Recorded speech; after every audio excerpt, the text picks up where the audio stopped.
think we're live. I can Good, they can see me too. Just to make sure. And we just turn that off so we don't get no reverb. But. Welcome. They got me right in the middle of chewing, which is great. Marty wants to talk about some dude named Tarantino.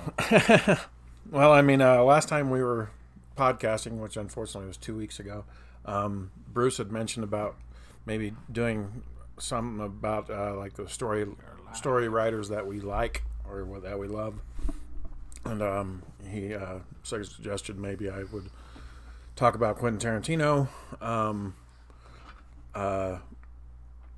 I mean, well, there's other writers that I love also, but yeah, I do love Tarantino a lot. Well, I kind of had the idea of like interviewing you about him, but you didn't prepare any questions. I didn't prepare 'cause I didn't know that's what we were gonna do. So,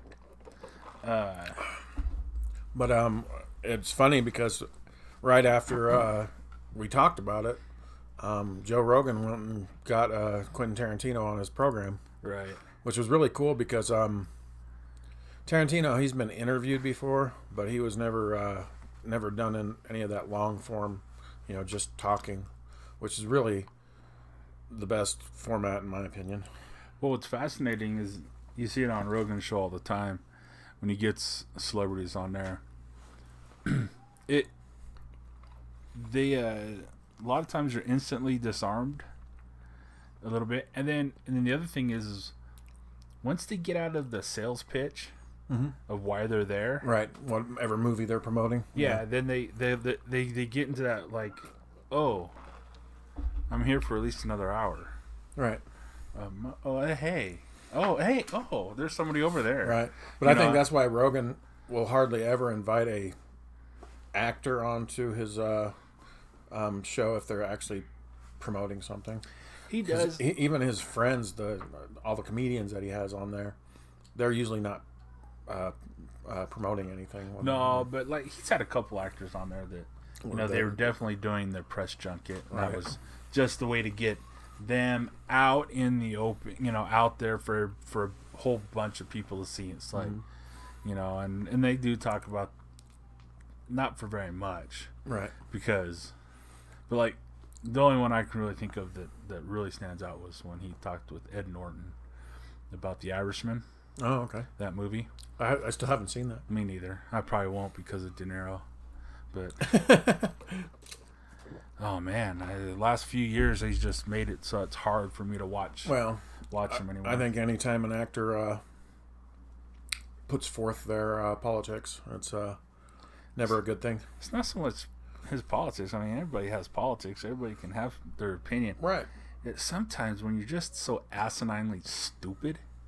Yeah. Or I don't know. Kurt Russell talked about that when he was on The View or whatever. He just says that he is a libertarian and but he hates it when actors talk about their politics and he tries to avoid it at all costs. Right. And it was like I said, I don't know, Larry Elder has I think it's Larry Elder. Or maybe it's Officer Tatum. No, it's David Harris. I think his name was We're just dropping names. For sure. One of them has a big, long podcast just on the detriment that he did to the black community. He feels that they feel like because of his statements that he made about Trump and a lot of things. It was it's a good show. But yeah, I don't know, sometimes people just make some interesting comments and you're just like, holy crap, Yeah. Maybe you should just stick to acting. Yeah.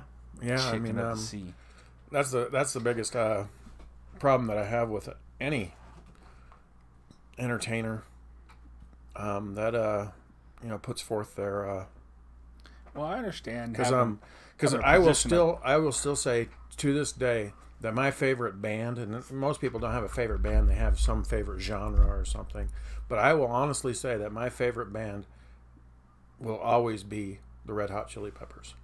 Really? But then when I learned about their politics, I was like, holy crap. But there's no way that I'm going to let their opinion taint the fact that I love their music. Oh, you're a better man than me.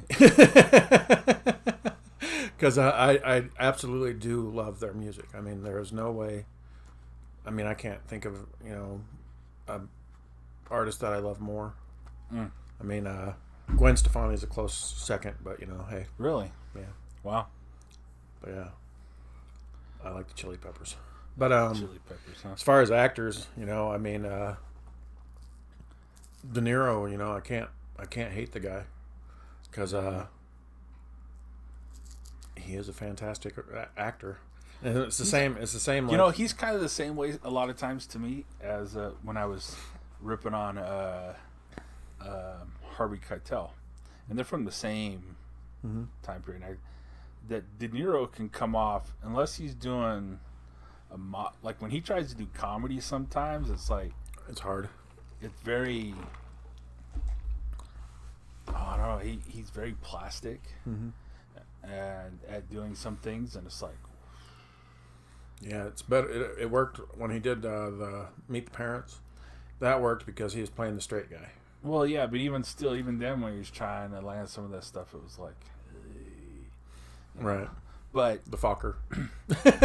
But that part was funny. I mean, right. That's the part when he's, it would almost have been better if he would have been a mob boss instead of a CIA guy, because that probably would have landed much better. But yeah.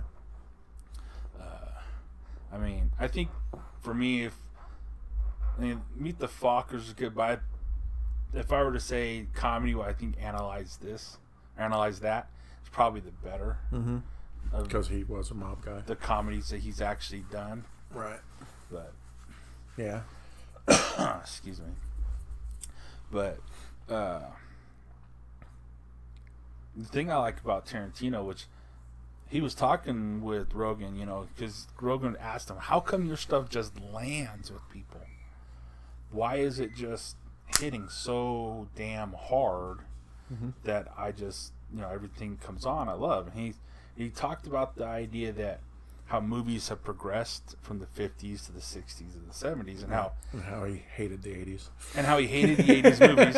But he talked about how in the 70s, because we both grew up in the 70s, well, you grew up with the TV. You grew up with pop culture, and everybody, he said something, and I remember specifically going to school and hearing about the other kids talk about Indiana Jones and Raiders Lost Ark, and then getting to go see it, and then going back to school and to be able to be in the conversation about the Nazi that he fights in front of the plane and gets, chopped up, and it was like... Because that's one of... Yeah, I mean, the way that he inserts pop culture references into stuff. Right, and so that's what he was talking about. He was saying the reason he thinks that it lands so much is he created this genre of not just, mob movie or this type of movie or that. He made a genre of when two guys are sitting on a car, they're not talking about, hey, did you clock in today or blah blah blah. It's like, hey, did you see Alice last night give it to Mel? And he's like, and he's talking about the show Alice, right? But instead of it being, hey, did you see that show last night about the cook and the waitress? No, he says you just mentioned the people, right? Like these guys know exactly who you're talking about, and he's like, and that's all I did. Right. That's the kind of storytelling, that's the kind of dialogue I wrote. And it's like, it's amazing how simple of a concept that is. But that was really revolutionary. Well, yeah, one of those another writer that I think that writes similar as far as everything sounds more natural is if you remember in the Avengers movies, when he was writing the God, I can't remember his name right now. Joss Whedon. When he was, they said a reference, about the flying monkeys, from Wizard of Oz. Yeah. And Captain America goes, "I got that reference." I got that reference. I was on Laura last night. I love watching reaction videos of people that never saw a movie, and then they watch it, and you get to watch the reaction to it. And I was watching this guy watch Austin Powers for the first time. Nice. I was actually watching that before I came over here. And what's hilarious was is I like it because I don't have to watch the whole movie. I actually get to watch in this great condensed Cliff Notes version of the movie, about a half hour, and so Dr. Evil is trying to connect with his son Scott, showing how hip he is, and so he starts doing the Macarena, right? And he does the Macarena, and the guy who's watching it goes, "All right, what the hell was that?" He had no cultural reference of what the Macarena was. Yeah, it's pretty bad when. I was just like, wow, that liver spot, another liver spot, that just just makes you feel old when stuff like that happens. Yeah, well, but I mean, it does go to show you that movies are being made by people our age for our age. Gosh, and, I hate to imagine what the movies in 15 years are going to be like. Oh my gosh. Well, yeah, I mean, I'm sure that there's still going to be pop culture references and stuff, but sometimes I wonder if it's going to be, two moms, two dads, or besides that, which that stuff's already normal in society, but transgender, yada yada yada, people calling each other they all the time. And on top of that, I think it's going to be more that what was that Ricky Gervais movie where they couldn't lie? Oh yeah, The Invention of Lying. That is the best. That is one of my favorite. The Invention of Lying. That's his best work, I think. That movie is what movies will be like in 15 years. Because you won't be able to say anything that will offend anybody. Right. And in order to do that, it's going to have to be the most milquetoast, bland. Unless you can create an evil thing, which I'm of the opinion that sooner or later people are just going to rebel against this shit.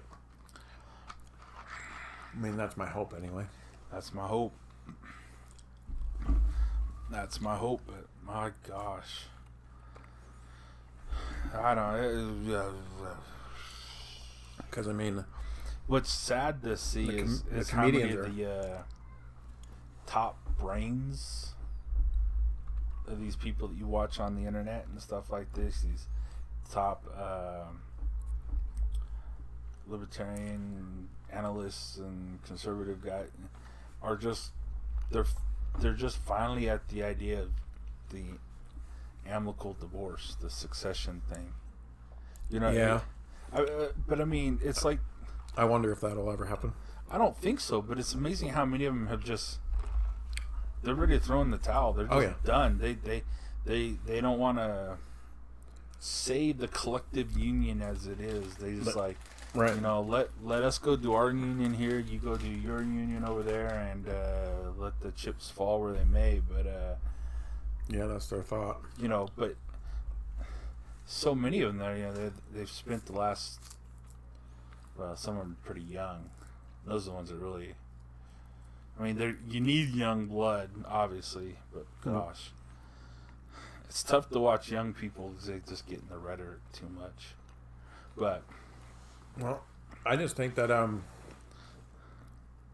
conservative people don't want to be violent. Yeah, and unfortunately, the far left has shown us that they're really willing to be violent, and they've proven, like they've said, to quote Starship Troopers or whatever the hell that was called, violence is the way. Yeah.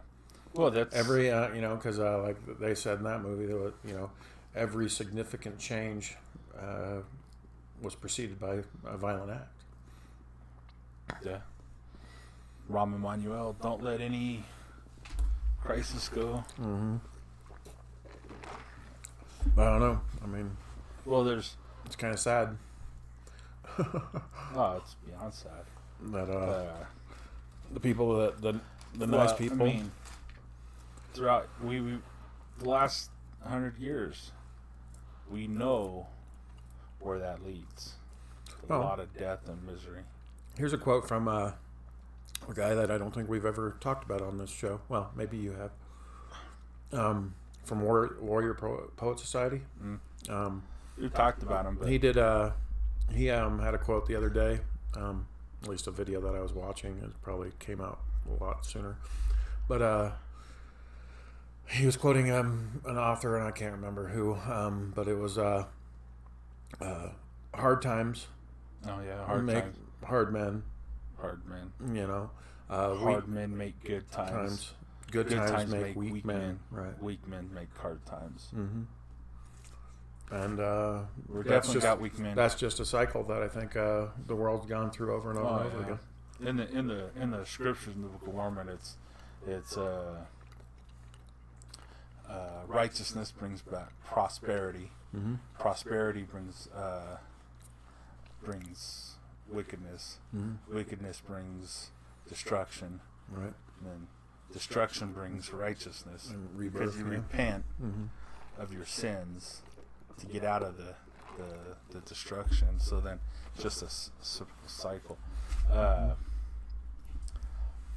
yeah. Well, what's fascinating is you go with the stories, and there's that movie that De Niro was in with the intern. Was it? Yeah, it was called The Intern, where he plays an intern to Anne Hathaway. He loses his job, then has to restart at 60 or 55. He's probably playing 55 when he's 85. Right. But he goes back and he's her intern, and there's all these young tech guys there in the company, and they're standing around and they're saying something, and Anne Hathaway just does this dig. She's like, these are the guys to choose from. She goes, what happened to the Harrison Fords and the Gregory Pecks and the Mel Gibsons of the world, or the type of thing. What happened to the men? Right. This scrawny bunch of dudes is like, this is not worth the time and effort. Is pretty much what she was saying. Yeah. Well, I was watching Tim last night. Did you watch last night's Tim pool? Oh no. But I was going to say on that Warrior Poet guy, he said all that, but he kind of backed everything up, and he's correct. We are all little kings, is what he said. We live in a time where we live in a temperature-controlled environment. We have hot water on demand. We have, cooking on demand. I mean, everything we have is just, bam, right there. A fridge full of food, a freezer full of food. Knowledge. More knowledge than Google on your phone. Than the Library of Alexandria. Mm-hmm. So, yeah. What was fascinating it wasn't last night. It was last week. They had this model on, this ex model. She was on Top Model. I know. Yeah. I watched that one. Did you see it? So I didn't watch the whole thing because Me neither, but still. I tried watching some of it. Sometimes, some people you just don't connect well with, but she was.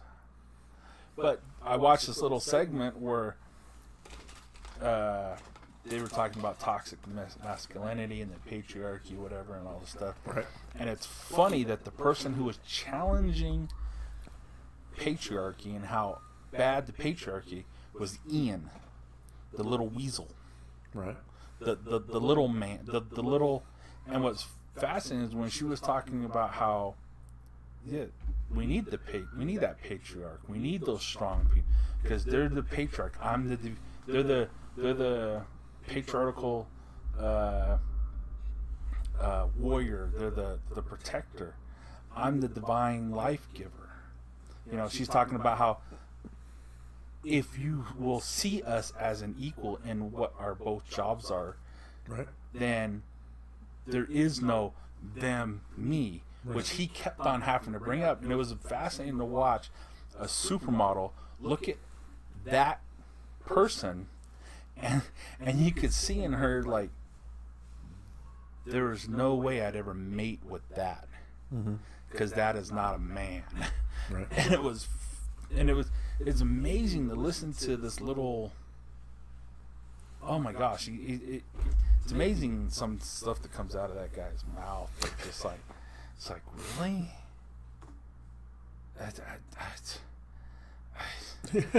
Maybe there is something to the different genders, because I don't know if you can call him. I know biologically he's a man, but I don't know if that's even right, because he just.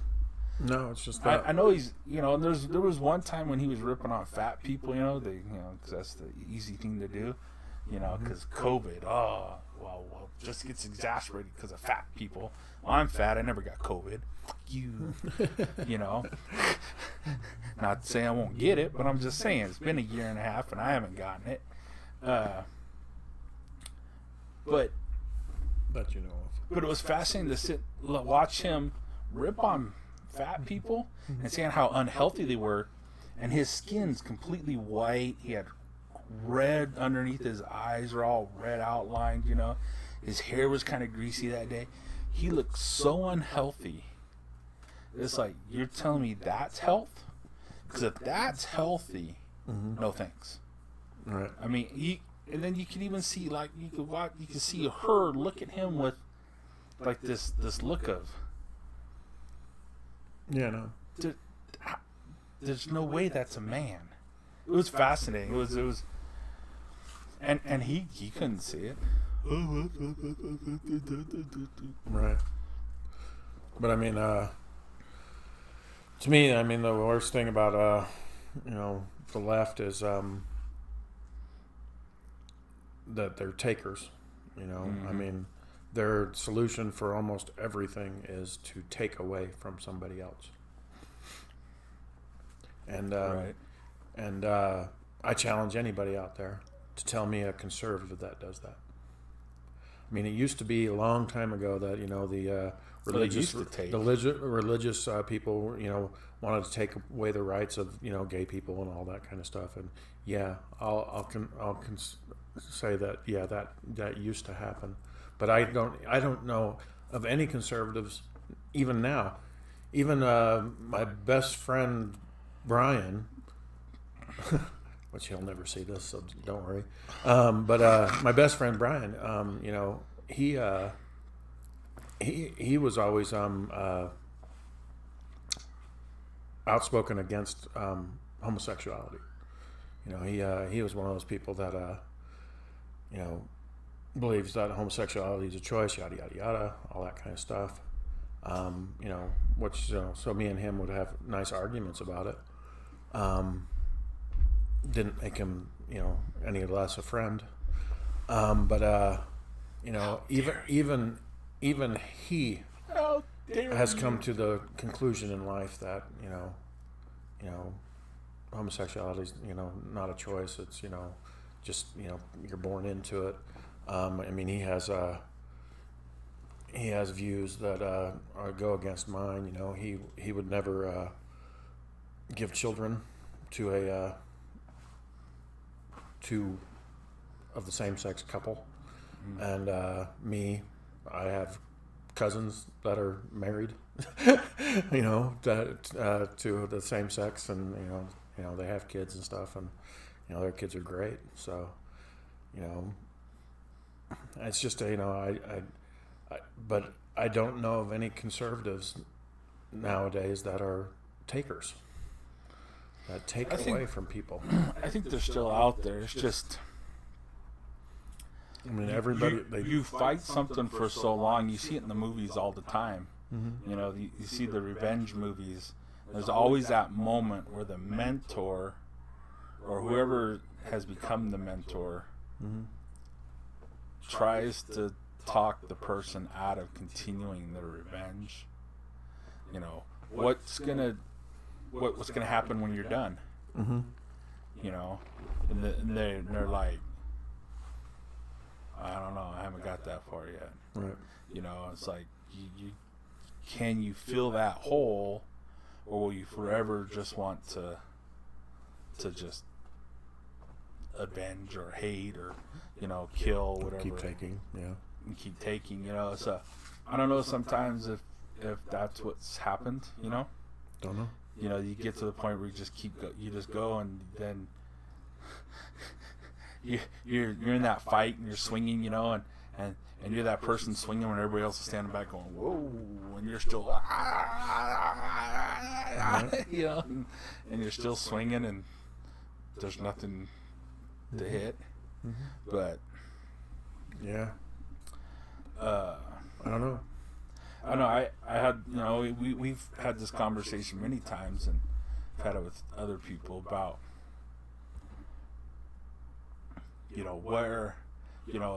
what's that line when people are going to stop and push back, and or does like the frog in the boiling water, you just don't realize it, things have kept on getting pushed and pushed and pushed. You're going to wake up one day, you're going to be, you can't push back. Mm-hmm. You're going to be in a society where it's like, I mean, look how close we are with COVID,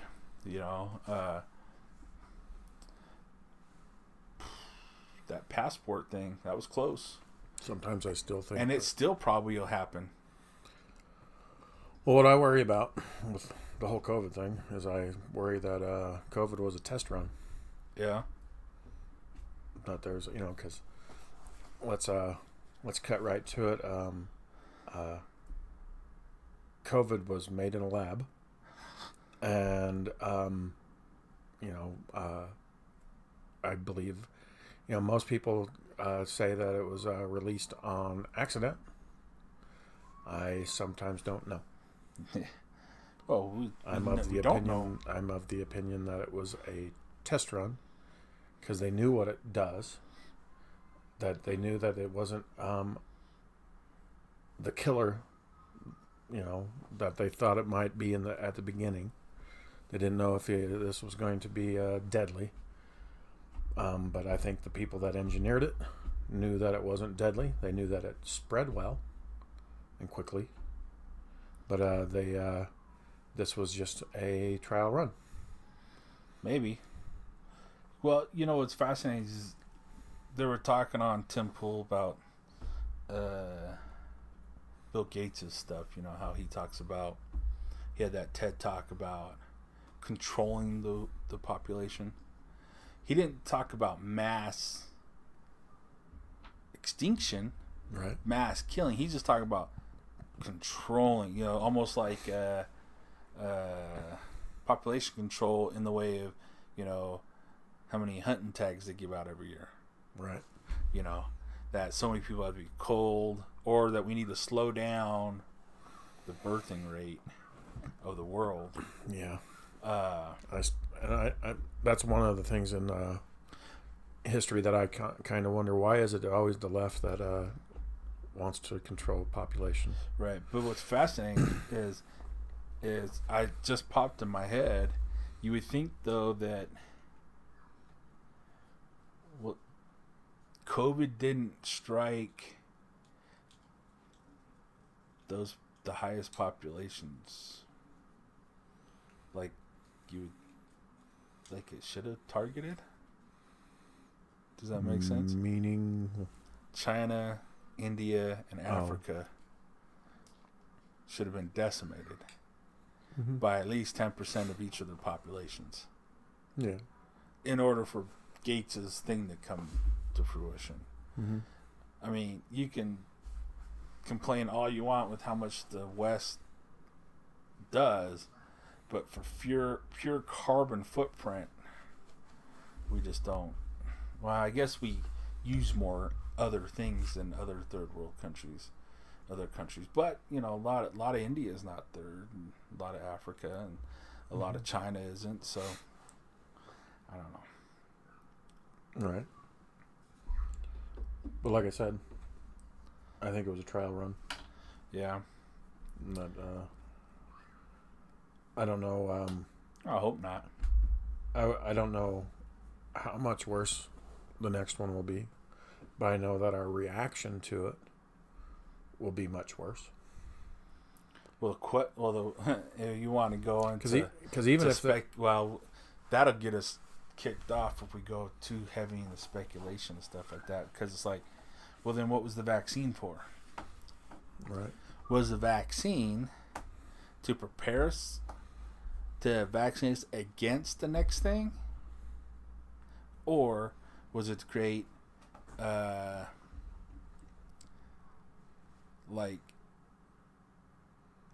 become strain resistant, meaning you won't be able to fight against the next thing?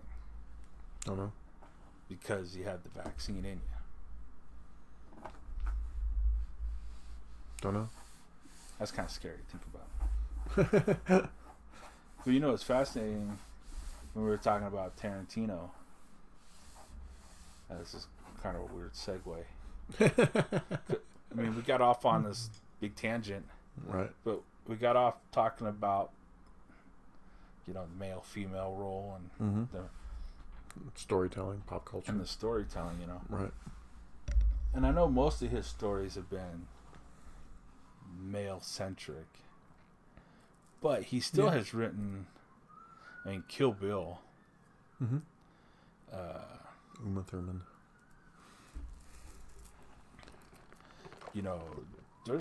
There's few movies out there. I think if you would have, that movie wouldn't have done well now, because it would you'd feel like it was pandering. Like, oh, she's the strong female that's gonna beat everybody, and it's kind of like in some of these movies that you watch these days. It's like, oh yeah, you had to make it a girl, not a guy. It's not that It's not that the idea that the character was better as a girl. It was just, you had to make it a girl instead of a guy. Whereas Kill Bill. Keep going. I mean, it just. I mean, you could have written it as a guy, but it just lands better as a girl. Right. And like I said, I don't know if I would have paid attention much to it. Well, the thing, it's funny because that just got me thinking about when you look at every movie out there with a strong female lead, where they're the main character, some of them don't have that feeling of I don't want to say exploitation, but that's kind of what it is. It's it's like the old blaxploitation films. Some of them feel like it's his didn't feel that way, and there's other movies like Lucy, and what's that other one that French guy did in the future? Fifth Element. Fifth Element. Those don't feel like one of my all-time favorites. Those don't feel like exploitation thing, Even though it kind of was. But it was showing women in a powerful, genre, which was great. But there's right now one of the biggest female action stars for some reason. I mean, she cranked out about 4 or 5 films, all of which where she's the main character, and I still haven't seen them all yet. I've seen a couple, but Ruby Rose, who was in the second John Wick film, she was the deaf girl that was trying to kill John Wick. Do you remember that? You don't remember her, do you? Oh yeah, I know. Who you're Small, talking about. skinny, and she's Batgirl. She's done about Batgirl. Yeah, she was Batgirl for the first season of the TV show. Oh, I did not know that. 2 years ago. TV I don't watch.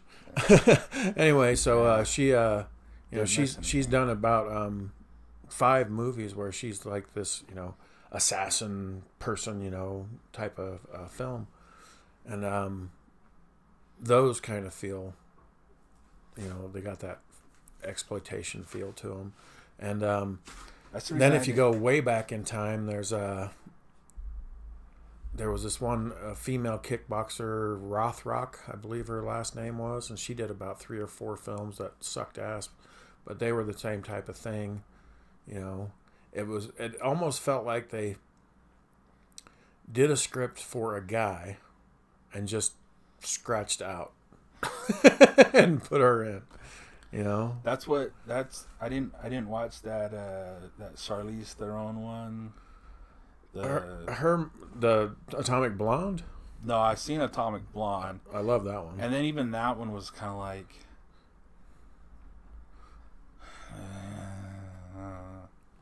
I liked it because it had the same fight crew that John Wick used. Right. Yeah. But, yeah.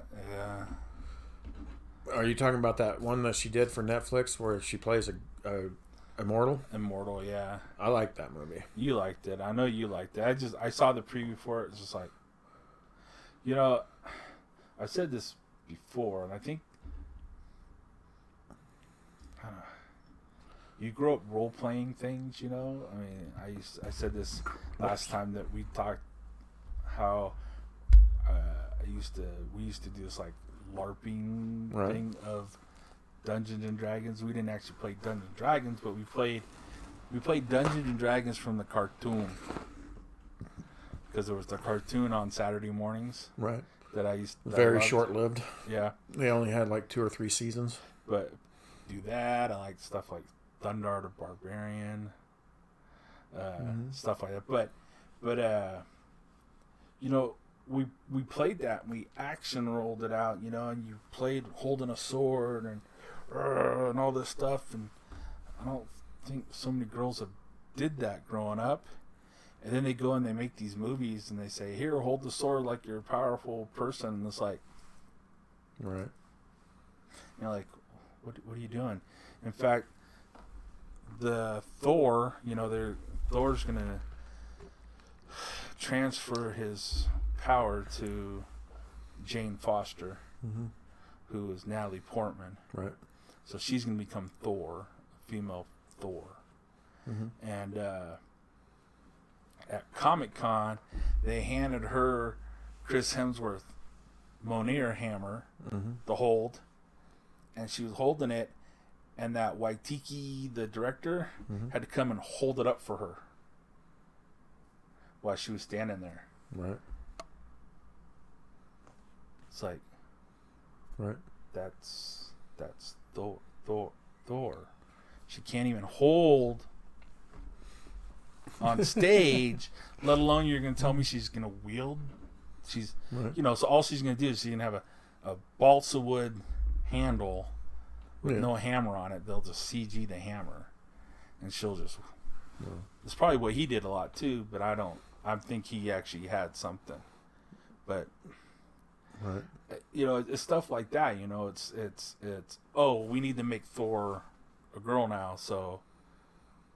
And it's her, so it's going to be her, and then that's going to happen, and then it's like, I don't want to see that. Right. Yeah, I mean, there's so much of the Marvel stuff that's coming out that I give a rat's ass about. Yes, because they're playing the politically correct card. Yeah, the as you say the actually it might be interesting in 30 years to watch some documentaries about the hashtag Me Too exploitation. Or maybe that's what it's, I don't know what it will be called, but it's going to be something like that, where all of a sudden we had to make all these movies where, you know, hey, here's a great script, yeah, but it's got to be a female lead, and it's like, but it doesn't play right, doesn't matter, right, shoehorn it, whatever, make it work, you know. That reminds me of way back when Marvel was first getting in their foothold into movies, and they had a few successes like with Blade and stuff like that, and then they announced that they were going to make SpiderMan. And this was how long ago it was that I used to watch TV. And Jon Stewart, who in my opinion does say a lot of the right things, even though, you know, he's, you know, politically probably, you know, far left of me. But I mean, he's always been honest, and that's one of the things that I think people loved about him. And when they started talking about doing a script for Spider-Man, he says, when the Hollywood hack writers are done with this, you're going to be a retarded beetle that farts fire. And he's right. I mean, that could have easily have been the way that they went with Spider-Man, you know, turned it into, you know, something that it never was. Well, they had barring the organic web shooters, the first one, right? I still think Tobey is the best Spider-Man. Well, he's definitely the best actor. I mean, out of all those, I felt like he was the most everyman, geeky, sciencey, nerdy kid. I mean, you look at him when he talks, it's like, there's no way that is Spider-Man.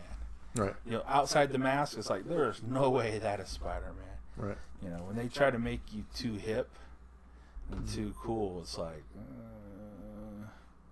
I mean, I can see how this new one, he did a pretty good job at making some of the socially awkward stuff, but he was still social.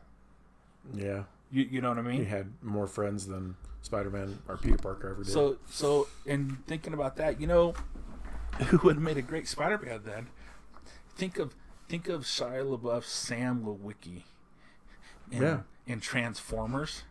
Yeah. Holy crap, that might have been amazing. The character he played in Holes. Yeah, but I mean, but Sam Lewicki, I mean, that character was just so, wow. That first one is just hilarious. I really like that one. That would have maybe been a pretty cool Spider-Man. Yeah. Yeah, I agree. But I mean, I'm glad that Jon Stewart was wrong and they didn't fuck it up. Yeah. Because I mean, sometimes I think writers in Hollywood, they're paid to follow the rules, right? And it's those writers and actors that don't follow the rules that become the popular ones. I mean, that's one of the things that I think is great about, there's certain actors in Hollywood that were not willing to wait to find some great script, and they just wrote it themselves. I mean, you know, and it's Hollywood's filled with those actors now. We got Ben and Matt. They wrote their own screenplay and put their movies. Tarantino's a self-made man. I mean, he Stallone. Yeah. My hero, Clint Eastwood. I mean, shit. Yeah, we mentioned Billy Bob. Yeah, Billy Bob Thornton. I mean, Billy. Sling Blade is still, in my opinion, Bob one of Thornton. the best screenplays I've ever seen. Not just screenplay, but the acting in that. Oh yeah. I mean, his biscuits and mustard. To be able to transform yourself without makeup, just jutting your jaw forward and and putting a rock in your shoe. Slant You heard your about eyes a little bit, yeah. You heard about that. He put a rock in his shoe so he'd walk weird. So he'd walk weird? Yes. Well, yeah. Well, well, there was that, it's a basic training? No. Yeah, basic training. I think that's the one. Isn't that the one with the... what's the Travolta movie? Yeah, it was Travolta where he's a soldier. Yeah, well, he was black. But it had Samuel Jackson in it also. Yeah, it had Samuel Jackson. Mm-hmm. And it was called Basic Training, you're right. Something happened. Or Basic. Basic is basic. Yeah. So, a mission that Samuel Jackson was on went south. Foobar, yeah. Went foobarred. And they bring in this investigator, the female, who's the investigator. Mm-hmm. You know, if you've watched Gladiator, mm-hmm. she's the lady from that. Right. You know, the statuesque lady. Well, she goes from that to playing this investigator, this military investigator, and she did almost the same thing. She went and got these really heavy, clunky shoes with this thick sole on it to make her walk less elegant, to force her to be more matter of fact in her demeanor. It was quite fascinating.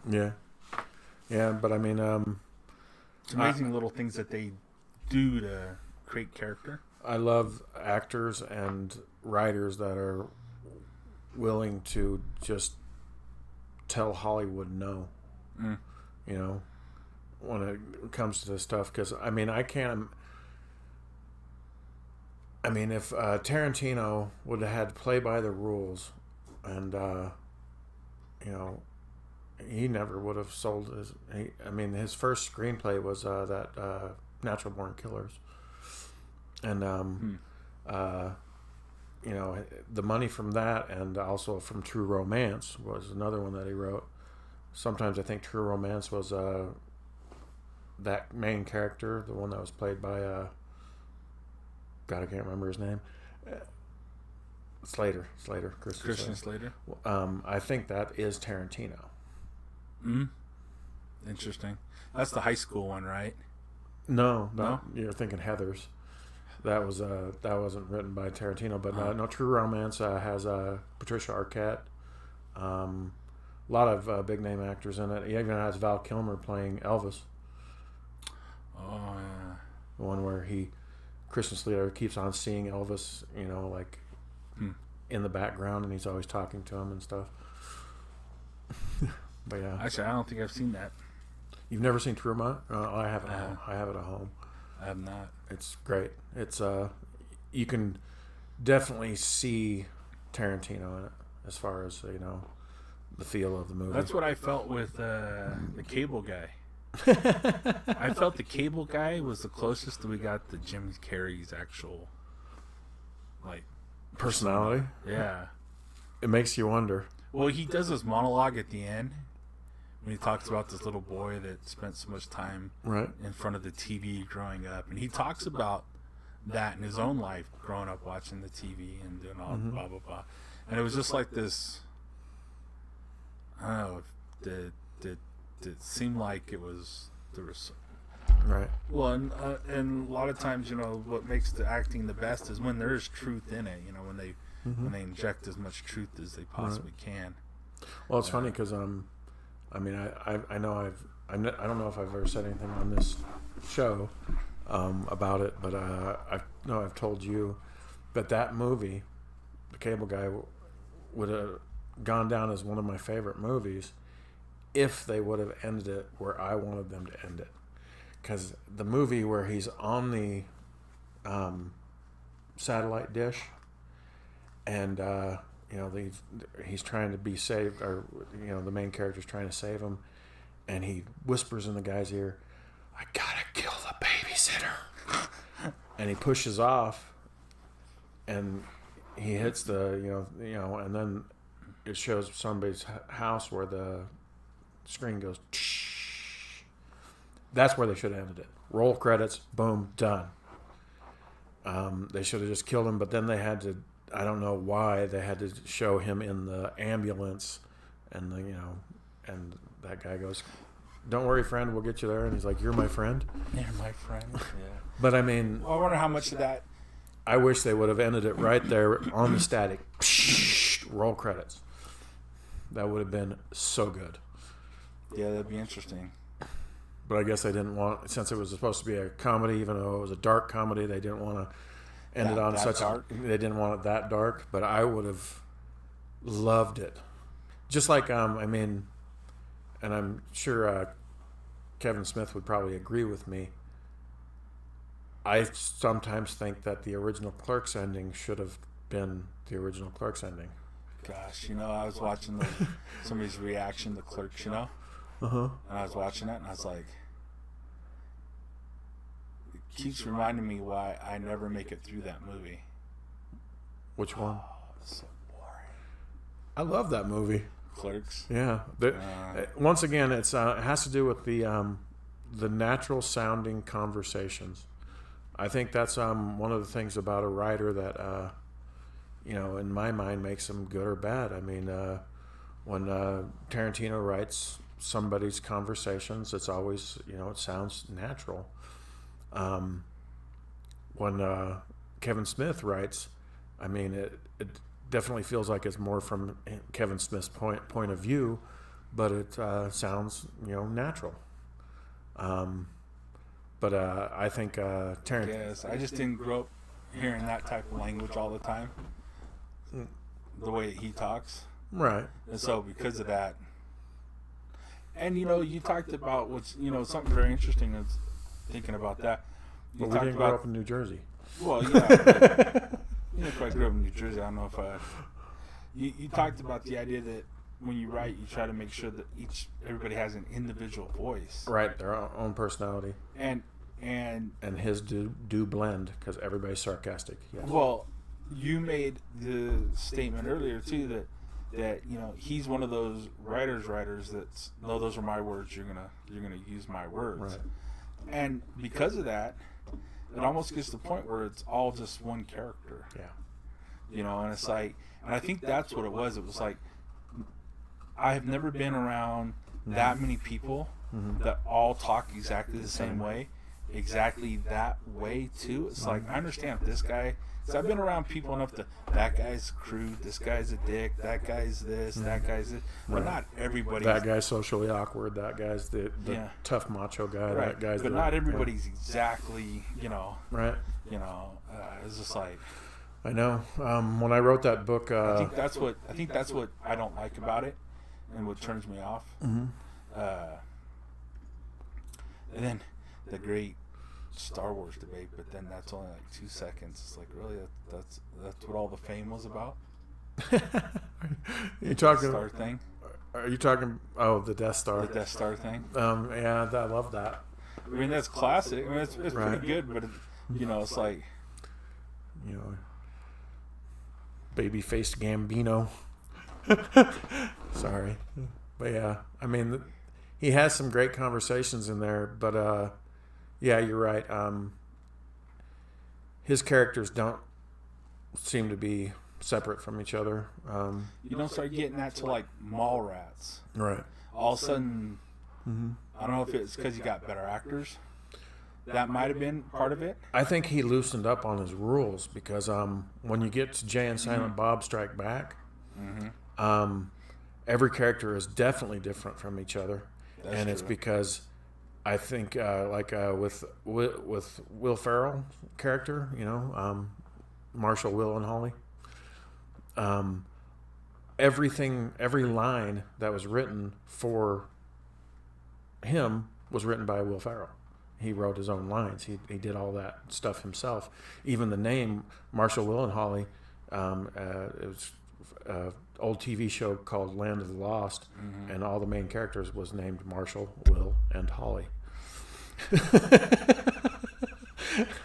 And so that's well, see, there's a perfect example of like what Tarantino was talking about with the growing up with that pop culture and having it persist in every aspect of your life.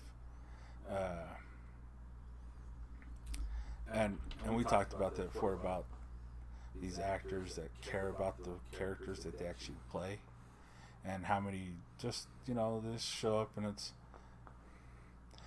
like Schwarzenegger at times. I've seen him do some interviews. It's like, oh, we've got a really good movie for you here. We know the fans love the action, so we're bringing the action, and it's like you can just tell it's a business. Mm-hmm. He's there to make money, and this is the formula that he has to make money. And then you get the characters like Robert Downey Jr. is like, man, I'll play this guy as long as you'll let me do it. Right. Hugh Jackman, I'll play this guy as long as you let me play him. These guys that have grasped onto these characters, and you're just like, you saw it with the reverse of that with William Shatner. For so long, he tried to distance himself from Kirk.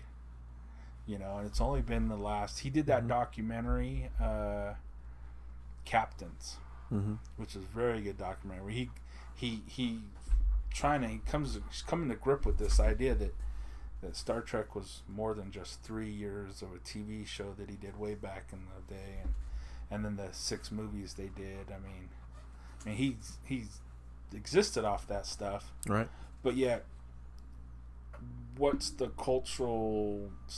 Everywhere he goes, it's only that. And he's trying to be this Shakespearean actor, and all anybody cares about is Kirk, and so he goes and talks with Patrick Stewart and with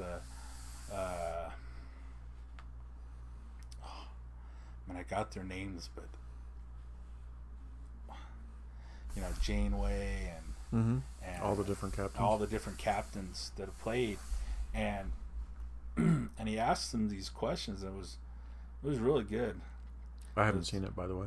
That was a good one. That one was good, and then the other one that was really hard for me to watch was For the Love of Spock, that Leonard Nimoy's son did about his dad and his not only the fans' love of Spock, but his dad's actual love for that character and what he, how he embraced that character. And that was a really good one. That one came out just shortly after his passing. Yeah. But yeah, I mean, you're right. Just Patrick Stewart. I don't think he has any animosity towards that character. I think he loves Picard, and that he actually had that chance to play that role. But yeah, I think he does now. I think it took him a little bit. Yeah, but he's such a great actor. I mean, God. And then if he never got to play that role, nobody would know who he was, and nobody would have unanimously chose him to play Professor X. Right. Every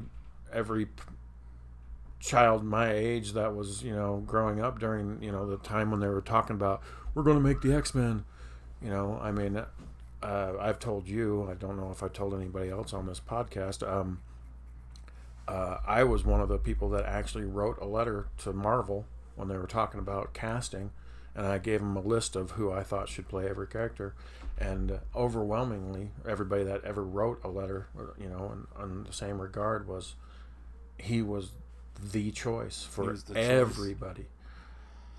He could have been good. Yeah, he was good. I think McClellan could have been good. Ian McClellan. Yeah. But no. But he could have. But I mean, he looked the part and he acted the part, and I mean, and I loved in the Logan. He was, but the old. Remember how you were talking about Star-Lord? Oh yeah. How Star-Lord had this about him that, I always felt like Xavier wasn't as kind as Picard was. in my reading of him growing up, like he wasn't as he was more adventurous, more. He wanted to be the X-Men out, not the guy in the wheelchair back at base, you know. So I always felt that he was a little more of that character. Like he really comes to life when he gets his legs back and he's off on the adventures in the space and Shannara and all that stuff. Yes. Yeah. Which I don't think Stewart did action, but not that type. But you think that might have just been age, though? Part of it, but even like in not Generations, which was the one, well, the first Star Trek movie, you know, he has that fight scene when him and Kirk are fighting.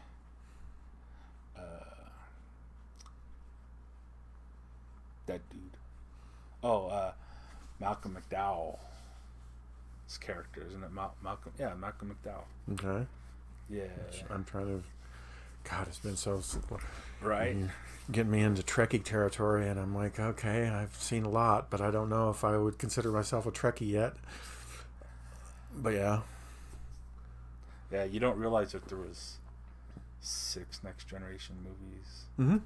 6. I saw them all, but I don't remember them all. Yeah, they blur so much together at times. I remember scenes. Those are the important things, but I mean, yeah. That's the first one is the one with the time rift where he's with Guinan and then Kirk. Right. He goes and finds Kirk in the time rift, and he's like, "We need to go." And yeah, I remember Kirk's that. been in there like 70 years or something like that. Yeah. And what's funny is for Picard, he needs to get out of there, but Kirk's just fine. Yeah.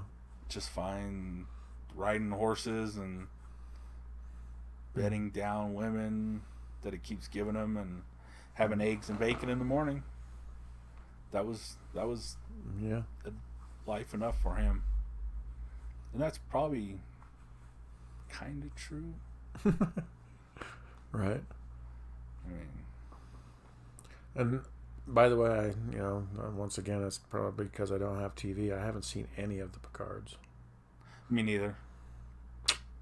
So I unfortunately, after watching Discovery, the pilot for that really didn't make me excited for Picard. Well, it's funny, when it first came out, I heard nothing but good reviews about it, but I never got to see it. I never watched it. It's funny, Which one? The Picard show. Picard. Yeah. I heard all the reviewers said it was fantastic, but I never watched it. But it was funny, the Next Generation. I don't know what it is, but when it comes to stories, and because all of the Star Trek: The Next Generation, in my opinion, all the stories were standalone stories. I mean, they could have been, it could have been just that story, and that would have been great enough. But they always would center around one character, but there was this one, and it's my favorite. And what's funny is a lot of people, they do these little surveys and they ask people, what their favorite episode is, and apparently I agree with most people. But there's that one where after Picard turns into Locutus, when he's finally rescued, they're at Earth, and he goes and he visits his brother on the vineyard. That's my favorite episode. And apparently that's a lot of people's favorite episode. And the reason that I consider it my favorite episode is because of Picard acting. He's just, that's an amazing episode as far as acting, and I think that's probably one of the reasons that he likes that character better as being captain than Shatner liked being the captain because, let's face it, the writing in the original Star Trek wasn't that great, and as far as stretching your acting ability, there wasn't any. You couldn't really do it. The only person that ever got to kind of stretch as an actor was Nimoy, and that was during the films, not the TV show. Well, you got to do it twice. He got to do it twice on the show. Right. Once during the Pon farr thing. Right. And the other one, they went to that one planet where he got hit with the little spiky things that loosened him up. Right. Made him feel and. Yeah, but that was it. I mean, if you're as an actor, if you don't get to stretch, Well, it's like I think Brent Spiner went in thinking that Data was going to be this boring character to play all the time, and he ended up being the one with the biggest stretch. Right, because he got to play all those other characters. And not just that, but he got to explore humanity. Mm-hmm. Yep. Yeah, I know. I mean, as far as the weakest character was Deanna. Ugh. As far as the person that didn't really ever get to act much is the guy who became the producer and director, and that was number 2 or whatever. Jonathan Frakes. Yeah, he never really got to stretch much as an actor, but I mean, sounds like he got to get behind the camera instead. So only that one episode they really pushed him with the where he gets captured and they're trying to break him. I remember that. They keep taking him through the same sequence of things. Yeah. Yeah, there was that. Yeah, that one was kind of fun. But it's funny, if you were to put all the different characters, episodes, I would say in that whole run of a series, he might have only got like 3 to 4 episodes that were about his character. And then there were Data and Worf got a hell of a lot of episodes about them. Oh yeah. And Picard got quite a few too, and Deanna 3 or 4 here or there. Beverly 1 or 2. Yeah. And the Wesley, he had maybe 1 or 2. No, he had quite a few because he had. Trying to think. He had that whole traveler thing, Yeah. Yeah. But. And then Geordi. Yeah, there was a. Geordi got a few. Yeah. Yeah. I loved the last season when they pretty much were like, okay, it's our last season, and they actually came to the actors. Mm-hmm. They said, okay, we're gonna go and we're gonna start writing the last season. Mm-hmm. We know it's gonna be the last season. Is there anything you ever wanted your characters to do? And they said, let us know. Cool. And that's when I don't know which one it was, but it's where Worf and Deanna were like, it'd be interesting if Worf and Troy got together. That'd be an interesting dynamic. Couple. Yeah. Dynamic, and then they put that together. That was best season. Yeah. One of the best seasons, I think. I love that. That was a great dynamic between the two of them. Right. I wouldn't have saw that one coming. And yeah, it wasn't too hard to do because he had a son, mm-hmm. and he needed help, so he needed a counselor, and yeah, it wasn't too bad. But yeah, I think overall that was a really well written TV show,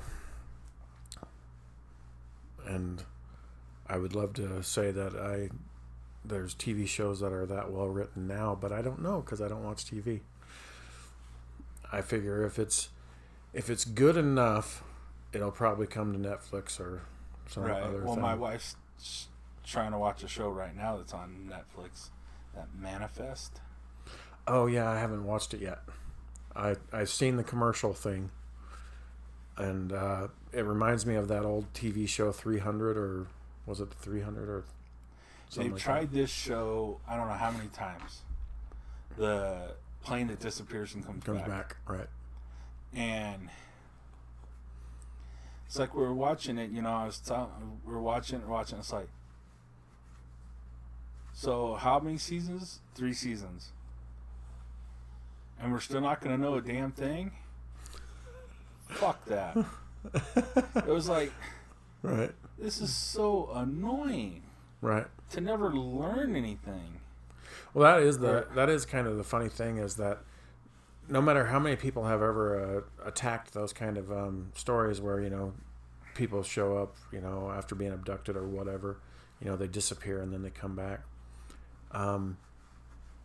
Nobody ever seems to attack it from the angle of, just saying what happened.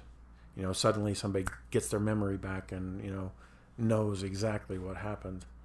Well, the best one was that actually, was Homeland.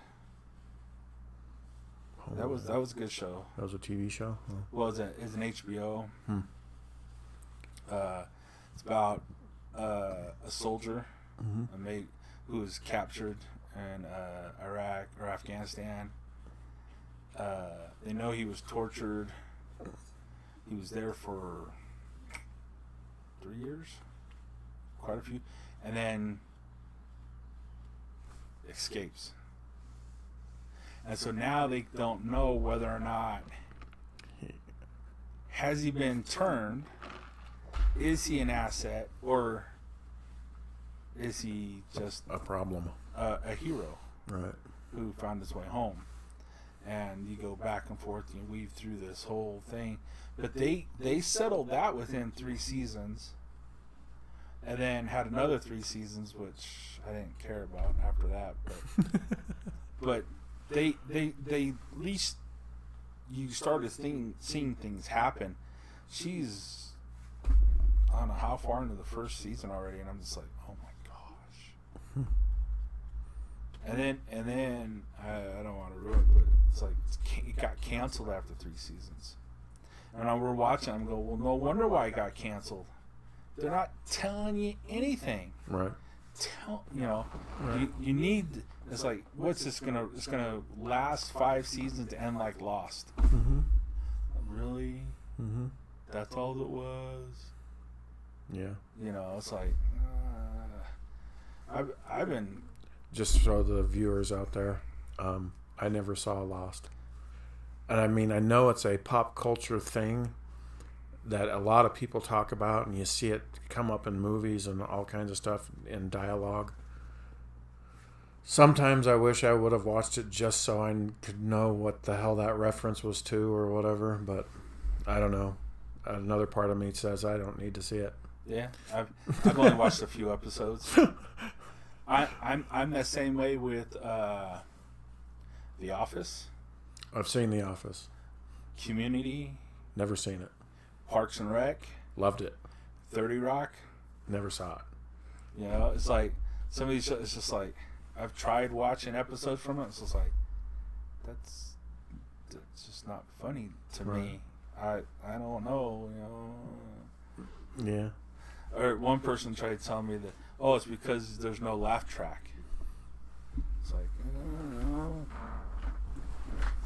I've watched enough shows that don't have laugh tracks that are funny. You don't need a laugh track to make a show funny. Well, what's funny is, there's I guess I'm just a little bit older than most. It's because I still do pop culture references off of Seinfeld, because that was a huge show, and people get those. Friends, a huge show, people get those. But some things that because one of my favorite shows growing up, besides Roseanne, which was my favorite, was Cheers. Cheers. Loved that show. I love that show. And it's like, you don't hear anybody referencing that damn show, and I'm trying to figure out why. I mean, I guess there wasn't any. It's old. There's no reoccurring. I think it was because there was no real reoccurring joke. Oh wait, when he walks into the bar and they all scream Norm. Norm, yeah. That that's one thing that I guess you can reference. But yeah, most. My favorite line from that movie. There's no death penalty in Massachusetts. Yeah. So when he asked Diane to marry him. Oh my gosh, that's got to be the that episode and the one leading up to that. The one with the John Cleese is a psychiatrist. Mm-hmm. Him and that that one's Frasier and right. No, that's Sam and Diane. That's yes. again, but they keep coming to him. Oh, that's such a great episode. Mm-hmm. And that was Cleese in America before people really knew right. who he was, unless you were a Python person. And I think that might have been around the same time as Fish Called Wanda. Mm-hmm. If you haven't seen that, Great rush movie. out right now and see it. That one and another one, Fierce Creatures. Yep. Oh gosh, those are two excellent movies. Fish Called Wanda is definitely one of my favorites. What I enjoyed But that was I think that was one of the most perfect blendings of American actors, great American actors, and great English actors. That was a great movie. Mm-hmm. Well, those Python guys, some of them are just geniuses. Well, I mean, I was actually watching Holy Grail the other day. Python in itself is just genius. I mean, those guys, you know, people that came after them who tried got close, but were never as good. Hugh Laurie and Stephen Fry, their show, Fry and Laurie. There's some good stuff here and there, but as a sketch, nothing has been as good as Python. Yep.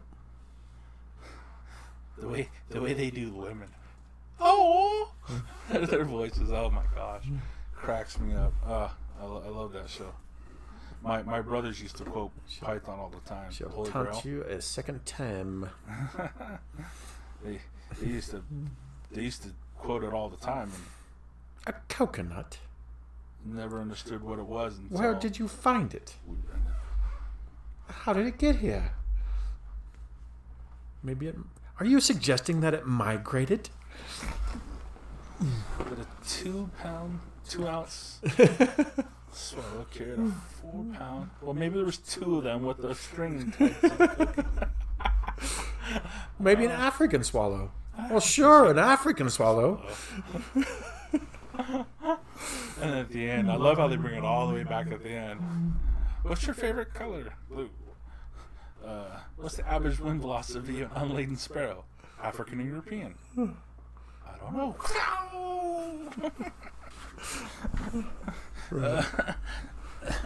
Yeah. From Tarantino to Python. Well, that was another thing that was kind of fun for Tarantino when he started talking to Joe about, he at one time thought about being a comedian. Really? Yeah.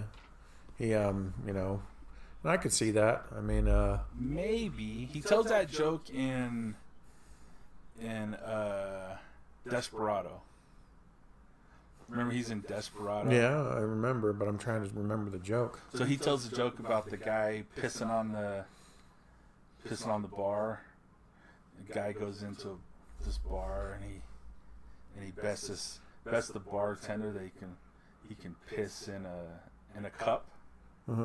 And bets him I don't know how much money and the guy says there's no way you can piss that far into the cup, and he goes, oh yeah, well, take the bet. So he takes the bet and he pisses, but he pisses everywhere but the cup, and he pisses all over, and the guy goes, ha, you idiot, I told you, and I'll fork over your money. Don't you feel like an idiot for betting me? He goes, nope, why not? He goes, well, I just bet those guys over there 10 times that much that I would piss all over this bar and you'd let me. Yeah, not only would you let me, but you'd pay me to do it or something like that or something. I don't know. But yeah. Right. So I could see kind of, but maybe it'd been interesting. I don't know. Him as a stand-up would have been right weird. Well, it's funny though. I mean, what's kind of sad is he's only got one more movie to do. Does he? Yeah, he he always said that he was only going to do, 9 or 10 or whatever the number was. I guess be 10, huh? And then he he's about to reach that goal, and Tarantino was like, or not Tarantino, but Rogan was like, so, what are you going to do? I mean, a guy like you, I can't imagine that you're just going to stop doing anything. And he does have a son now, and so he likes doing the family thing. But he also said, I don't see him doing family stuff either. Nothing's going to end for him. He said he's still a writer. That most likely he'll just write books. So that'd be weird. No, I mean he's already written one. Have you read it? No. But I guess the thing is not that it's just I see how his mind works on the screen, mm-hmm. and it seems like I don't know if it would translate without the visual. Well, that's just it. I mean, there's one of my favorite writers is Michael Crichton, mm-hmm. and one of the things that I love about reading Michael Crichton is when you read a Michael Crichton book, it feels like, because he's so good at it, and I think Tarantino will be the same way, as that he paints a picture so well with his words that it feels like you're watching a movie, and it's not a slow read like Stephen King. Stephen King can be a real slow read to a point where sometimes you put his books down because you're just bored. That's like Clancy, right? But with Clancy, but every Michael Crichton book that I've ever read, which I've read them all, every Crichton book that I've ever read, I don't put them down unless I have something I have to go do. I hope he's like that. Like I said, I sometimes this is so important. You know what I mean? Mm-hmm. How and we know how he's so dialogue driven. Right. That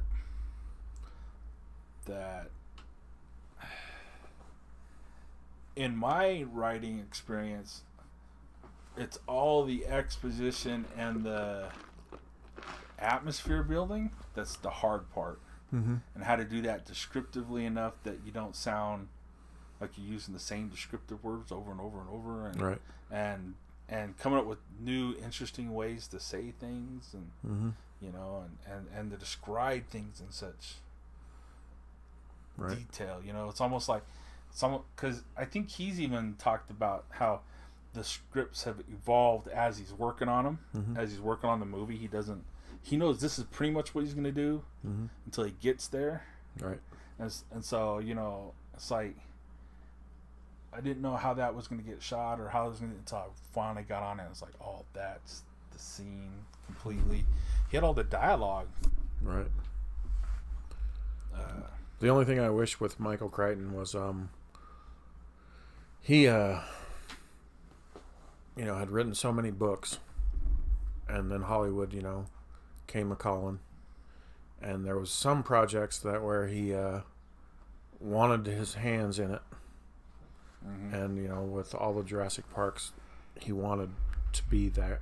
He wanted to to do it.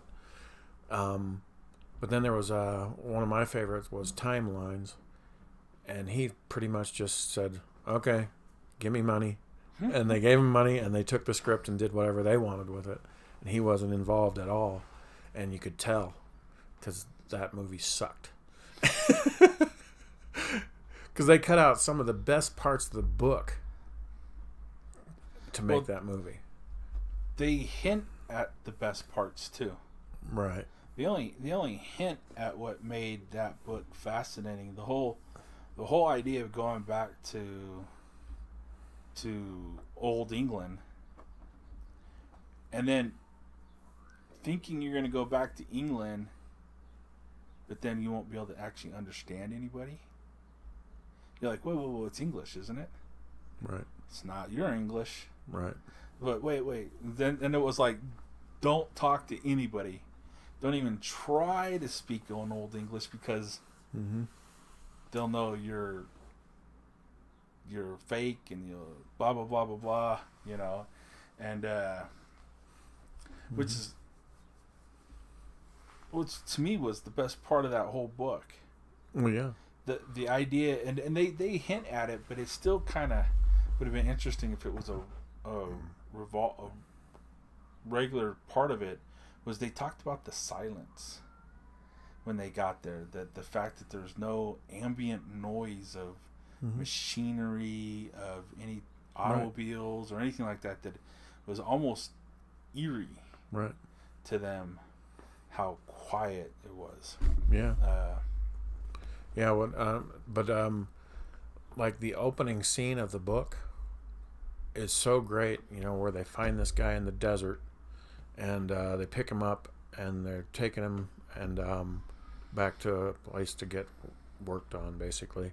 And he's singing at the top of his lungs to the music of John Denver's Country Road. And he's singing, "Quantum foam makes me roam." And he's, you know, and that character that he develops in that first few paragraphs of the book is so fascinating and so fun. And then, you know, they take him into a operating room, basically, to, you know, because he's literally falling apart.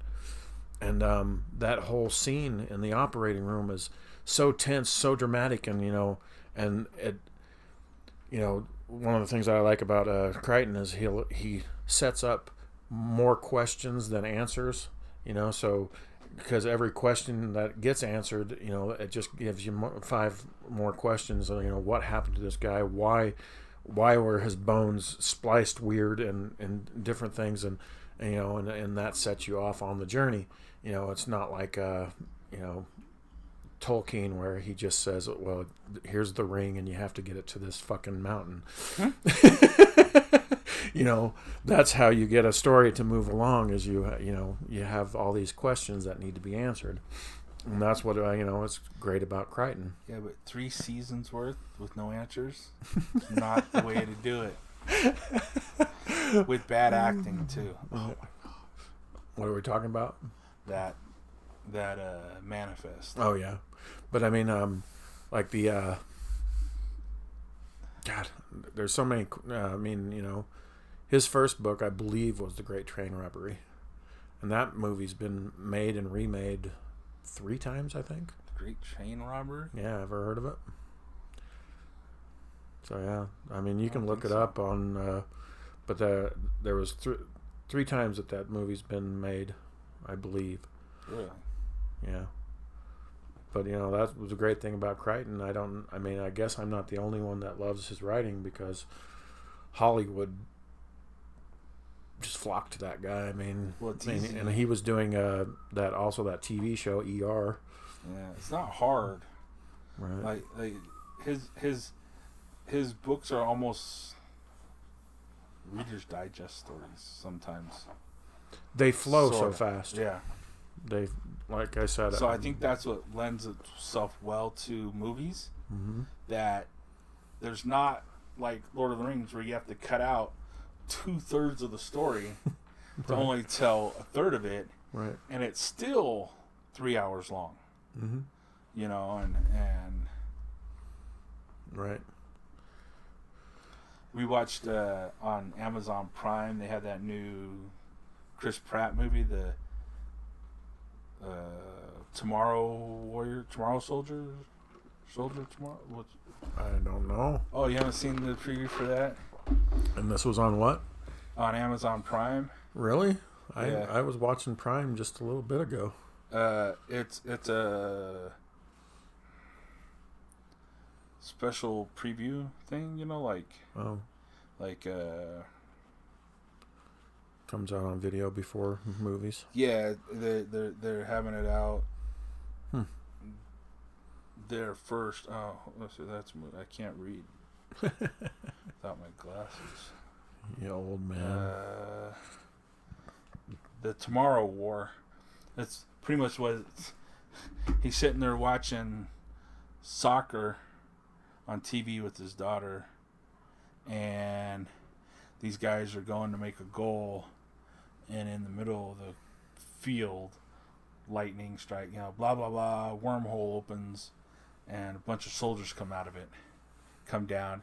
Then this girl announces to everybody that they're from 30 years in the future. Oh, but Chris Pratt's in that? Yeah.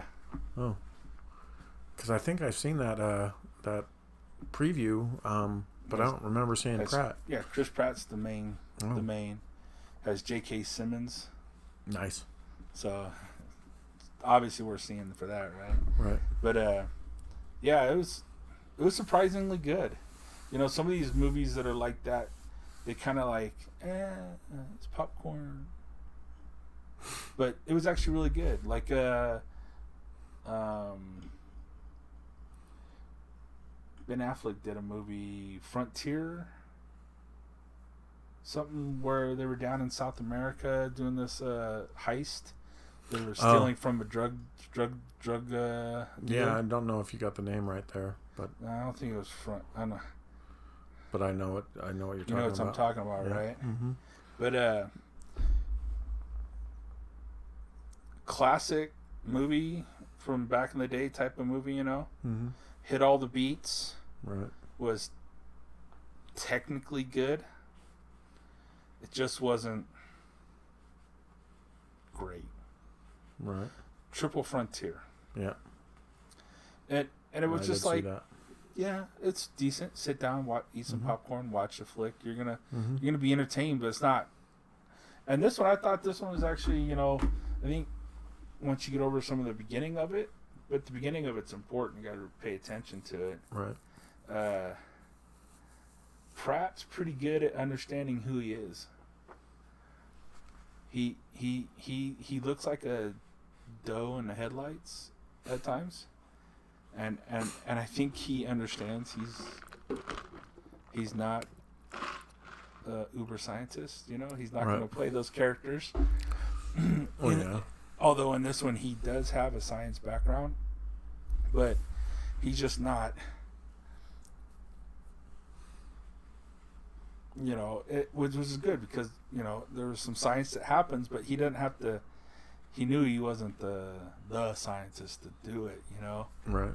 Which was, he's like, I can help as far as my level can help, but let me help, but it wasn't, I'm figuring it out, blah, blah, blah, but it was good. He played to his strengths, which was, I appreciated that instead of overdoing it. Yeah. And then Simmons. Yeah. He got ripped for this role. Really? Yeah. He doesn't take his shirt off or anything like that. But he's in like a black tight t-shirt type thing, Mm-hmm. You can just tell he is just shredded underneath there. Huh. Weird. Well, he plays ex-military. He's an ex-soldier, and which, he doesn't have to get ripped for it, but you appreciate it when it happens. Yeah. It's just like when Eastwood did Heartbreak Ridge. He didn't have to get as big as he did, but he got big, and that was nice. That's a brilliant movie. You know what? I find myself looking for something to watch, like on Amazon or on Netflix and things, and what ends up happening is I spend more time trying to find a movie than watching one. But I get to where I enjoy going down the line and be like, which is kind of sad too, is seen it, Right. seen it. And it's like, ooh, I think I've watched too many movies, but it's kind of it's fun to see. And then it's like, oh, I remember that one. Oh, how could I forget about that one? How did I forget? Oh, that's a great movie. That's a great movie. That's one that, we talk about movies all the time. And it's like, that's a great movie that I've seen that slips my brain every time when we talk about great movies. The thing is, sometimes I wish I would write down all this stuff because I used to have a huge VHS collection, and in as far as DVDs and Blu-ray, it's only partial what I used to have in VHS. Yeah, that's probably true. And there's also movies that I had in VHS that I don't have on, and I think, I'll be sitting there and going, I want to watch that, and then I go, shit, that was on VHS. And there's like Heartbreak Ridge. I don't have that on DVD or anything like that. I had it on VHS, but and that reminds me, there was another guy, Mario Van Peebles was on that. And, I miss him making movies because he used to make movies, and he, just like his dad did, which I have never actually seen it, but I have it on my list in my brain of movies that I need to see. I need to see that Sweetback. I can't remember the name of the movie, but it was way back in the day. Mario Van Peebles' dad, I can't remember his name, Van Peebles. He made the very first blaxploitation film. He was the guy that started that genre. Oh, really? Yeah. And and he had to finance this movie basically by himself. But yeah, it was this movie called Somebody's Sweetback Revenge or something like that, or whatever. I love those old movies. I like Foxy Brown But Mario Van Peebles, he's the one that he directed New Jack City. It's one of really? That was one of my favorite Wesley Snipes films. That's just one of the best movies ever made. New Jack City. I want to shoot you so bad. And that was, once again, those reviews. Somebody watched Demolition Man. Love that movie. And it is so fun to watch. And that was Stallone. It's so much fun to watch people's reactions to things. Because it's like, what's coming, and then when it hits and they bust a gut, and it's like, oh, you think that's funny? Just wait, or you think, yeah. But yeah, God, yeah. I really do need to, I need to make a list, and we need to have this maybe every few podcasts. I think it'd be, or at least have maybe have a segment, movies you should see, right? And just what are some what are 5 movies, 3 or 4 movies that that you've seen that most people may not have seen. Well, what's funny is I think that it would be easy to put together a list of movies that hopefully we've seen that are not too loud, right? That we've seen and that we love, but that the critics out there hate. Oh, that list is a mile long. A mile long. Because there's some things that I absolutely love that critics hate.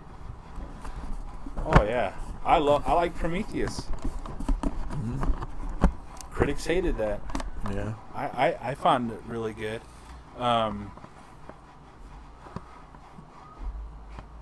What's funny? What was going to bring it up is so the other night I was trying to find something to watch, and I was looking up John Wayne, and there was a movie that I really like of his called North to Alaska. Yeah. Great flick. It's one of the times he actually does comedy,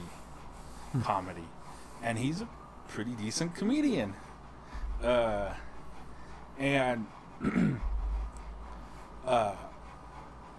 looking through all the movies, of all these different ones, because it was cheap. But I was like, man, how do I not own this movie? How do I not own this movie? There's some movies out there that are a lovely little flick. It's called How to Steal a Million. It's with Peter O'Toole and Katharine Hepburn. Nice. No, Audrey Hepburn. It's Audrey. And it's a rom-com is what it really is, but they didn't call it rom-coms back then. But it's a beautiful little film, and it's just little things like that. I think it'd be fun to highlight some movies like that and bring them up and say go see these. Here's one. I don't know how. Well, a lot of the older people who are in our genre, our headspace, probably have seen Enemy Mine. Great movie. Right? But how many people who are younger, have seen that movie? And if you haven't seen that movie, track it down. It's an amazing movie.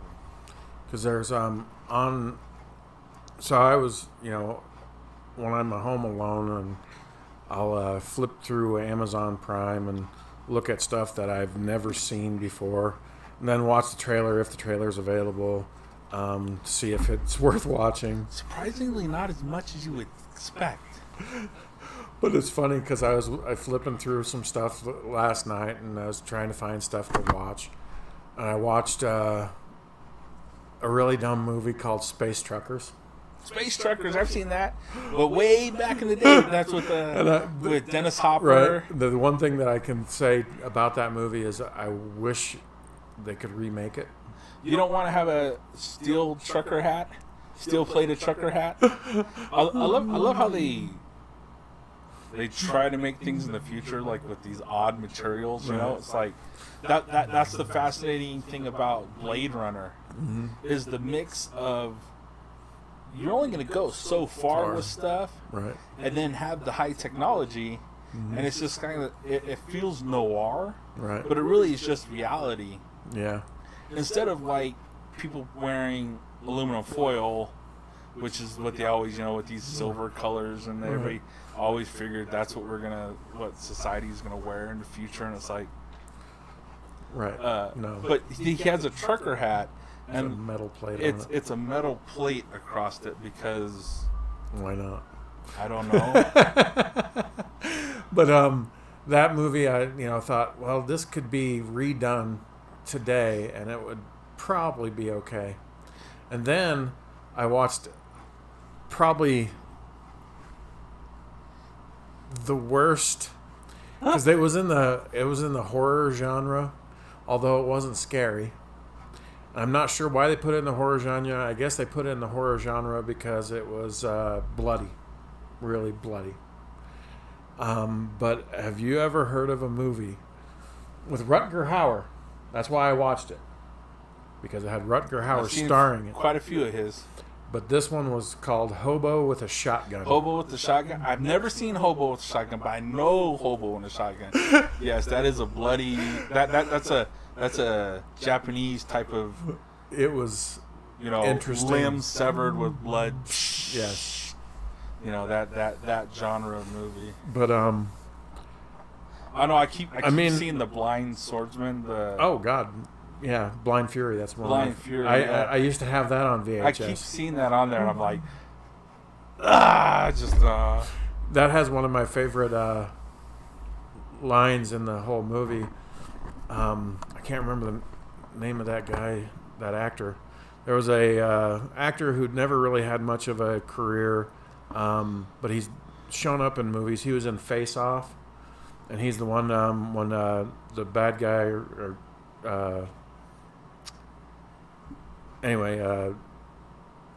Cage's character is coming in. And he's like, "Oh, happy day! It's something Troy, whatever his name, Castor Troy." And he's the one that's going to shock him, or whatever, and then he starts talking, then Castor Troy starts talking to the big dude, saying, I never touched your wife, and blah blah blah blah, and that one character's like, he's as crazy as Duboff is. Let's get off his boots so we can fry him. And but that character, he's in that Blind Fury, playing one of the brothers. You remember the two brothers, the two idiots. Oh. And one of my favorite lines is as they're going up this elevator, Rutger Hauer's character destroys the elevator electronics, and the elevator stops. And at first they're going up in the elevator, and they're like, "Come on, come on, come on, come on, come on," and then it stops, and they're like, and he goes, "Shit." And then his brother goes, "Fuck," and then they both go, "Shit, fuck." It's like great. And then there's another scene where those two idiot brothers, he lies in the middle of the road, and this car comes along and stops right before it almost runs over his head, and he's like, screaming. And they get up, and they tell these two old ladies to get out, and they throw them out. They physically pull them out of the car and chuck them on the ground. And as they're driving away, one of the old ladies goes, "Kill those motherfuckers!" And she pulls this big-ass hand cannon out of her purse and goes, boom, and shoots out the back window as they're driving away. And he's like, "Yeah, that's why I always vote for gun control."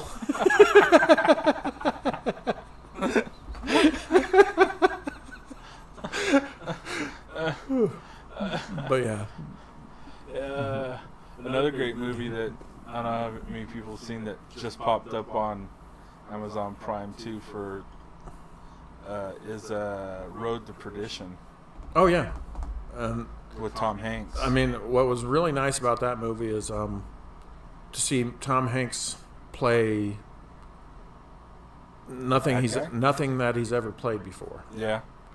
I mean, I always appreciate it when actors are able, because you get typecast, I'm sure. But I mean, that's what I love about God. There's so many actors that I have in my head right now. But who's the guy that played, in that show Mystery Men? He played the shoveler. Oh, Hank Azaria? Yeah. That guy has so much range, and he's lucky because he never gets typecast, and he can play whatever the hell he wants. Mm-hmm. I mean, he's probably, in my opinion, one of the luckiest actors in Hollywood. Well, they call those guys character actors. Right. So there's been those guys. There's always been the lead character and then extras. Mm-hmm. And so there's a great documentary. It's called That Guy That I Know in that movie. I think that's what it's called. It really is. So it's about these guys that are in everything. Mm-hmm. You've seen them 50 million times. You're like, yeah, that. You know the guy. What? Right. Yeah, it's like his name is Bruce something or other. I only know X is my name, but it's the white-haired guy from X-Men, from the Senator from the first one. Oh shit, yeah. Right? He's been in a lot. He's been in so many things, but nobody knows his name. Yeah, he plays a bad guy in a lot of things. Right. There's a guy they interviewed one of the guys from West Wing, who's in every political drama. He's one of the main, information guys. I think it might have been the guy that plays Sam Lewicki's dad, right? Because he was he's in all those political dramas. Do you know his name? No. There's so many of these actors. No. But they're those character guys. They're so good that you can just plug him and play him. They're just not. They're not going to carry. They just don't have that stage presence. Every now and then, those guys get to break out and make something and become. Right. So a good example of that is Sam Rockwell. He went from being that character actor, right. Galaxy Quest, right, background guys, to frontlining his own movies. If you another little movie, go track down, go watch Moon. Moon, fantastic movie. Fantastic little flick. Yeah, along the same lines, well, I like Moon, but I don't know why I put it in the same category, but Memento. Great movie. Yeah. But, I just like those movies that kind of screw with your mind a little bit. Memento's definitely one. Moon actually kind of screws with your mind. The one that screws, that probably most people, is Fargo for me. Fargo's really good. I'm it, I'm flattened by the amount of death that happens for such a little amount of money. Mm-hmm. In that movie, it's just right. staggering. You know, and that. That's why I've only watched it once. I can't watch it again. It's actually disturbing. You know, I like stories that are great like that. But what's funny to me is there's some movies that the story's not deep at all, but I love them anyway. And what I was thinking of is that No Country for Old Men. Yeah. I've never actually seen that. You've never seen it? Oh God, you need to see it. But it's such a simple story. Thanos, mm-hmm. that character, he is a rancher type guy, and he lives on the border, and he is, you know, out riding, and he's out hunting. That's right, and he comes across tracking a deer, you know, tracking its blood. He had shot it.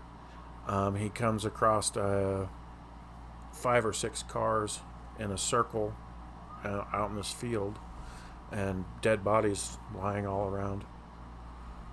And he's, you know, looking at it from a distance through his binoculars and stuff, and, you know, trying to make sure that there's nobody moving around, nobody that's coming. And after, you know, like a day, he goes down there and he, you know, starts checking around. And, yeah, all the people that are dead on the ground have guns next to them. It was a bloody firefight. And he finds one guy still alive, lying in a truck, you know, grievously wounded. And so he, you know, he takes what he can take, you know, money, whatever, and he leaves. And then he's laying there at night, sleeping next to his wife, and, well, it's not really sleeping, he's just staring at the ceiling. and he's like, damn it.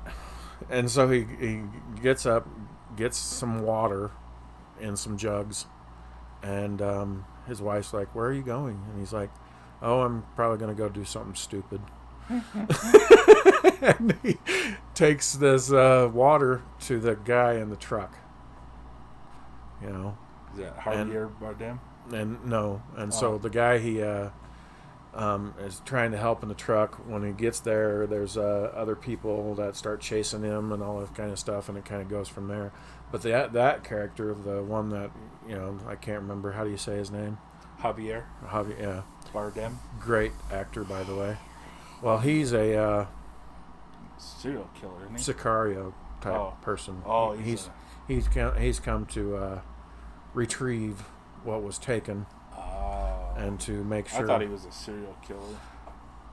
Well, technically a serial killer with a purpose type. Kinda. You know, but he comes down to make sure everything is right. But what's unique about his character, and I think that's what you know, once again, it creates questions and makes people want to continue to watch it, is you know, you see this character, and he's, you know, at one point he's walking along and he doesn't have any guns. He's not carrying anything. He's a killer with no guns. But what he does have in his hand is he has this air tank with this hose, and in his hand is this little, looks like a air blower thing, you know. And I know what it is because I've worked in this industry before. Mm-hmm. And so, but every other person that's watching the movie is asking themselves, what the hell is that? And so, you know, and it keeps you interested. And there's this scene where he walks up to this cop, and the cop's like, what the hell is that? And he holds it up for the cop to see it, you know, and the cop's like, what is that? And he takes the little thing that has a little trigger on it, and he puts it up to the guy's forehead, and he pushes down on the thing, and the guy goes like this and falls down dead. And what it is, it's a little nail gun that they use to kill cattle. And, it just shoots a nail in and pulls it out. And that's how it works. And so he's using this thing, to, kill people, hunt people down. And he also uses it for very interesting things, because there's a scene where he has to get into this room, and he takes it and he sticks it up against the lock on the door, pushes the button, and it literally hammers out the tumblers. Yeah. And so it shoots it across the room, and he's able to just open the door and walk right in. But I mean, the whole story is, like I said, it's real simple. It's an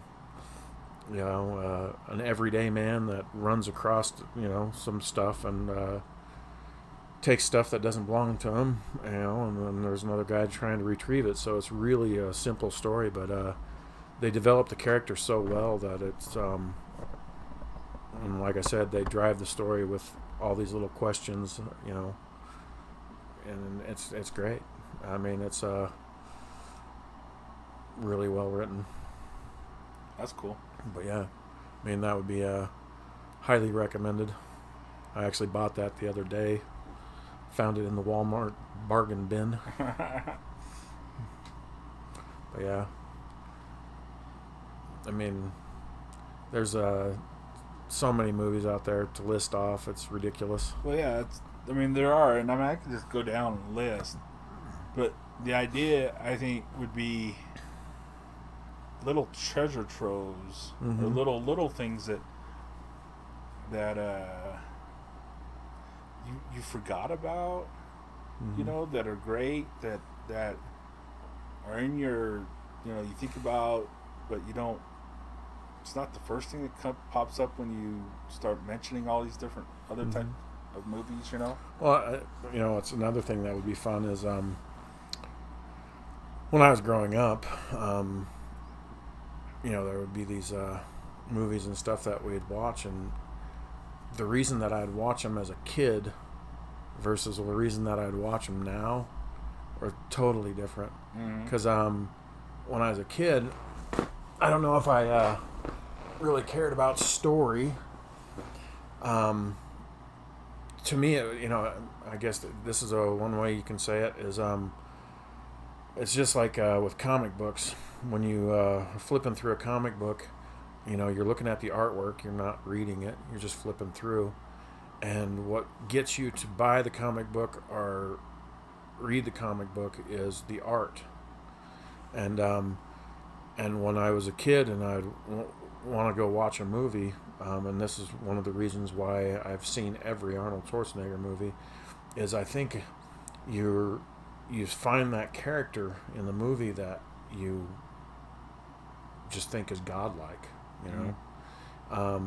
and or you see something in the movie that you think is so cool, like in that Clash of the Titans, the old one, that stupid mechanical bird that they had, which didn't belong in that movie at all, but they put it in there for me. That's why they put it in there. They didn't put it in there for anybody else that watched the movie. It was just for me. And so I would go watch that movie. And the same thing with there's this movie that I loved to revisit because it told me that when I was a child that I was an idiot. I mean, that's how I discovered that I was a fucking idiot as a child. Was because one of my favorite movies when I was a little kid that I wanted to see so badly that I bugged the shit out of my parents was Kroll. Oh, that one with that blade, that 5-star blade thing. Kroll's a great movie. And, wow. And it sucks ass. It's fun science fiction. It's fun. And so it's fun fantasy. When it really is. When I went to go see that as a kid, the only reason that I wanted to see that is because if you look at the previews, all they do is show that blade about 1,000 times during the previews, and that's all I wanted to go see. You don't like the Cyclops guy? I just wanted to see it for that blade. That was it. Yeah. That was it. That's what I wanted, was that blade. And yeah. And now I went back and watched that when I was older, and I'm like, I can't believe I even wanted to watch this piece of shit. Oh no, I like that movie. To me, that's one of those. That's one of those you find on a Saturday afternoon. You know, flipping through, and it's halfway through the movie, and you finish it. I've always loved it. Was horrible. I loved it because they never made enough of those type of movies. Right. And so the few that I got, I enjoy. Oh, what's funny is that's high fantasy, but you know the one those are. There's characters in there, like the one guy who's the magician. Well, I don't know, maybe it's just magicians in general, because this magician in that, it's the priest in Lady Hawk. It's Lady Hawk. The whole cast of Excalibur. The overacting of these characters is like can get to you. I mean, Excalibur is an amazing movie if you can get past the. I don't know if it's the theater talk. I don't know. They talk in a very boastful type of way in that movie. It's hard to explain. Well, I know what you're talking about. And it's just like most people out there watching, etc., would say that they actually love the movie Dune, yes. I will tell you, I hate that movie. And yes, it had Sting in it, and it had all these wonderful actors and blah, blah, blah, blah, blah, and it was a great book. Raved about Patrick Stewart. But Dune, I couldn't stand. And this is what the thing that drove me nuts about the movie is the whispered thoughts. The whispered thoughts? Yes. I think he's going to kill me. It's like, we don't need to hear your internal dialogue. I mean, it's obvious the guy's going to kill you because, the scene before they already said that. Jesus.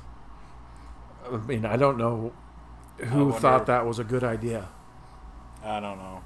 I wonder what the new one's going to be. Well, as long as they don't have the whispered thoughts, I'll be fine with it. Because the world that they outfits look amazing. The world that they created was fine, and the science fiction aspects like that, the personal shield things, when the bullet would shoot and that all that stuff was great, but I just couldn't get over the whispered thoughts. That's like it reminds me of those Riddick. Oh yeah, Chronicles of Riddick. First Riddick was great flick. Yeah, the what was that called? Pitch Black. Pitch Black, yeah. Something. And then you got Riddick, the Chronicles of Riddick, and all of a sudden it's just like this drastic shift of like, I was just thinking, I wonder if that was like the idea of what Conan was and what Conan. The Destroyer. No, not the Destroyer, but Conan ends with him being the king on his throne. Right. And I wonder if was what Riddick was supposed to be. Like in somebody's mind, it was like a retelling of Conan, but in the future. Yeah, that's not a bad way to look at it. Yeah, I don't know. Sounds about right. Because you talk about a drastic shift in tone from the first one. Yeah. I mean, it's interesting because it doesn't have to just be him against creatures, monsters. I must admit, I'm kind of getting a little tired. The only bad part about that movie was that one, that Tomorrow War. It was just the mindless aliens that you have to, that they're fighting. They're just here to destroy us all. I mean, there was a good little twist to it, but that was decent enough. But yeah, it's something that people have talked about, complaining about the Marvel movies and the DC movies of making the mindless bad guys, so you're not actually hurting real people.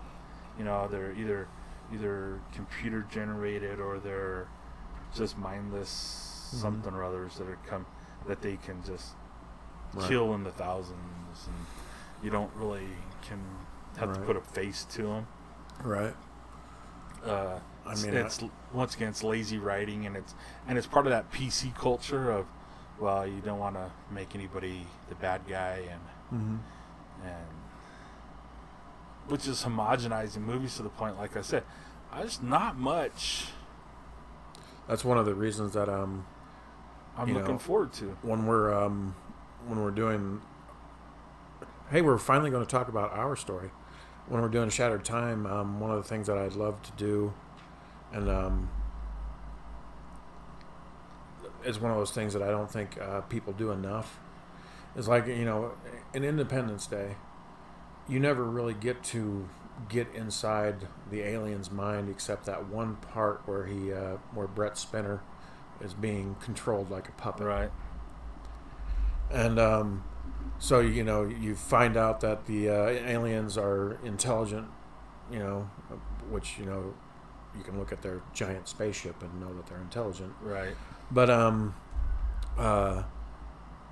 that's one of the things in the Shattered Time that I wanted to convey is, because, spoiler, the aliens are here to stop the temporal being, that fucked up time. Right. And I want to bring the audience on board the alien spacecraft, and have them, I don't know how to say it, but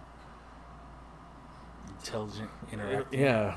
Well, I think want that them to be some mindless creatures that are killing machines. Well, they are killing machines, but at the same time, I don't want them to be just that. Right. Well, I drew a picture, a concept of the alien a long time ago, and I did the idea of a general or an admiral who's leading like the armada, and I had the idea that it was pretty much him in his ready room like Picard, and there's a picture of his family on the desk, and there's accoutrements of naval type of stuff. It was like, I wanted it to be just life, what a naval person would be, what a just look different, right? Because But if you think about it, these aliens consider themselves the good guy. They're going to fix something that's broken. So that's the idea anyway. yeah, and that's quite fascinating that they would actually understand what a temporal disturbance is, Where it started, which means that they must have some technology that's better. technology, or they have some form of elemental Right. mysticism in their culture. They would understand Maybe. what that is. Yeah. But their technology You could see their technology does allow them to teleport. no, but it'd be interesting. You can almost play that whole scene of from Fifth Element with the wizard, with what's his name, Cornelius. Excuse me, I might have an explanation. Right. When he's when he's telling the president what's happened. Right. They've just had this mass extinction event that's happened on their planet, and they're, it's like, well, what's happened? And some obscure elemental priest pops up and says, I think I know, type of thing. Yep. Because, one thing that's fascinating about that stuff is the idea that it's universal. Right.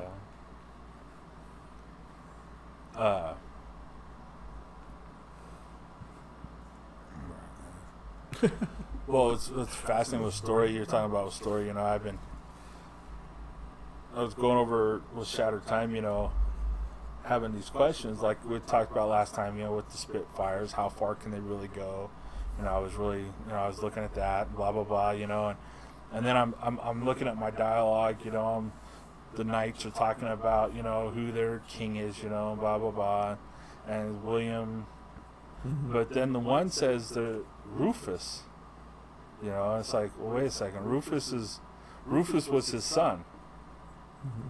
So William Rufus, yeah. Yeah. So is it William the Conqueror or is it William Rufus? Because if it's Rufus, now it has to be at least 10 years after the crossing of. Because he only lived 10 years. Right. Because and when I wrote the story, it's funny to actually be talking about our story again. Anyway, when I wrote it, so after Garvin, dies in battle, taking William the Conqueror over there. William, this all happens in book 2, which we'll get to. Anyway, but just shakes his head. No. Anyway, but William comes back and is talking to Izzy, basically, and promises Izzy that he will keep her safe in his castle, and he will raise Garvin's son, Len, as his own, and that Garvin will have a brother, basically, Rufus. Mm. And so they basically grow up together. So Len grows up knowing, he has everything. He's a spoiled child, basically. And at one point, he's of course studies, politics, and he studies, fighting and all that kind of stuff. And so, of course, Lucius is there also as a kind of the wise man, an advisor to the king. And also he continues teaching other children. And so at one point, Len is actually, he learns from Lucius all this stuff about, and so does William Rufus to a point. But all of that, takes place. And yes, eventually the king does die, and then William Rufus becomes king. And after William Rufus becomes king, he sends his brother Len, because that's one of the inscriptions that's on the front of the diary is, to my brother Len. But that's because the diary was given to Len from the king. Anyway, and so to expand the kingdom, to become as great as his father, he uses Len and the Elemental Knights to go on crusades to basically make the kingdom bigger. All of this because he is the son of William the Conqueror, and so he has a name to uphold. Right. And so, that's the king that they're serving at the moment. He does sound I just watched the documentary on William, just to try to get a lot of it straight. Yeah. Because one of the things I wanted to, I brought up is what constitutes a war, right? And what constitutes a time period for Len to say now is going to be one of the times that I shatter. I would say any large conflict. Right. Where there's lots of death, because that's all he's interested in, is as much death as possible. That's why I almost wondered about. Oh, but see, Lucius is my biggest problem. Lucius and his age. Because you could almost wait to the 100 Years' War time. Mm-hmm. But I know there's little skirmishes that he did to seize land, expand, but it was never really war. I mean, it's war, but it's not war. You know what I mean? Are people dying? Well, yeah. There's war. When you start getting nitpicky, then you might as well shatter all time. Right. And not worry about... Well, that's one of the reasons that when I originally wrote the game, gotta remember that this is an RPG. That's what I wanted was, I wanted people to be able to choose a character from any time period, and so, yeah, I mean, even if you wanted to be a Korean grocer from that lived in LA during the riots, you could be that. No, then let's just have shattered time. Right. So then, yeah. And that was the other thing too. I was trying to. Could you imagine that? It's like, who are you? I'm a rooftop Korean. Maybe we'll have to create that character. Right. Because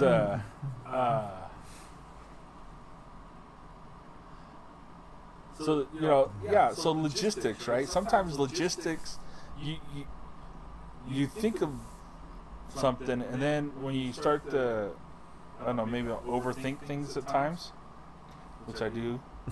That's fine. But okay, so now if all time is shattered, is there an area where they aren't just all of a sudden there's 50,000 people standing around the knights, and it's not just them and soldiers, you know what I mean? It's like all of a sudden, is there the knights with Nazis there, Americans there,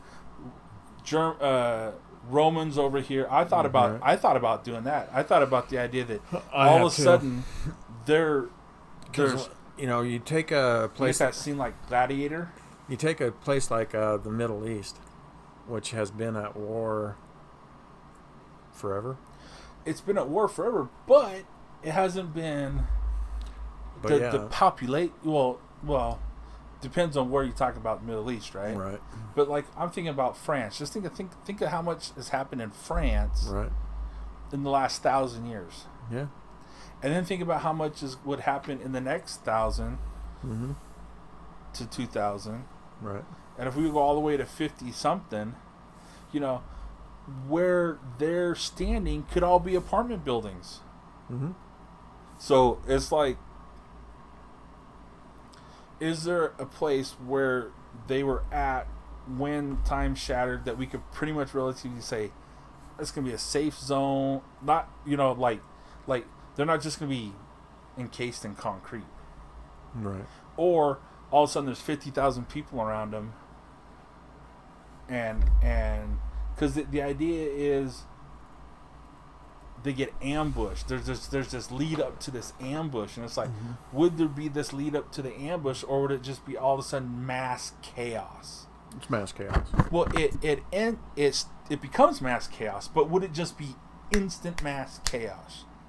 Would it just be instantly all of a sudden they're talking about getting the book to land, and then the next moment they're just split, splat, sploot, blam, blam, this has happened, that's happened. And there's not even the setup of there's Nazis over there. All of a sudden it's the turn, there's Nazis there, they turn, there's Americans there, they turn, there's Romans there, they turn, there's knights over there, I mean, like, right.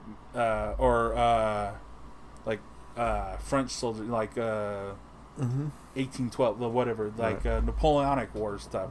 It's like all of a sudden, and then people are just dying in mass amounts. You got all of a sudden there's bombers with, and they're just it's like just this. I mean, you could do the first book. Well, I thought about all that of just them trying to survive that initial clack.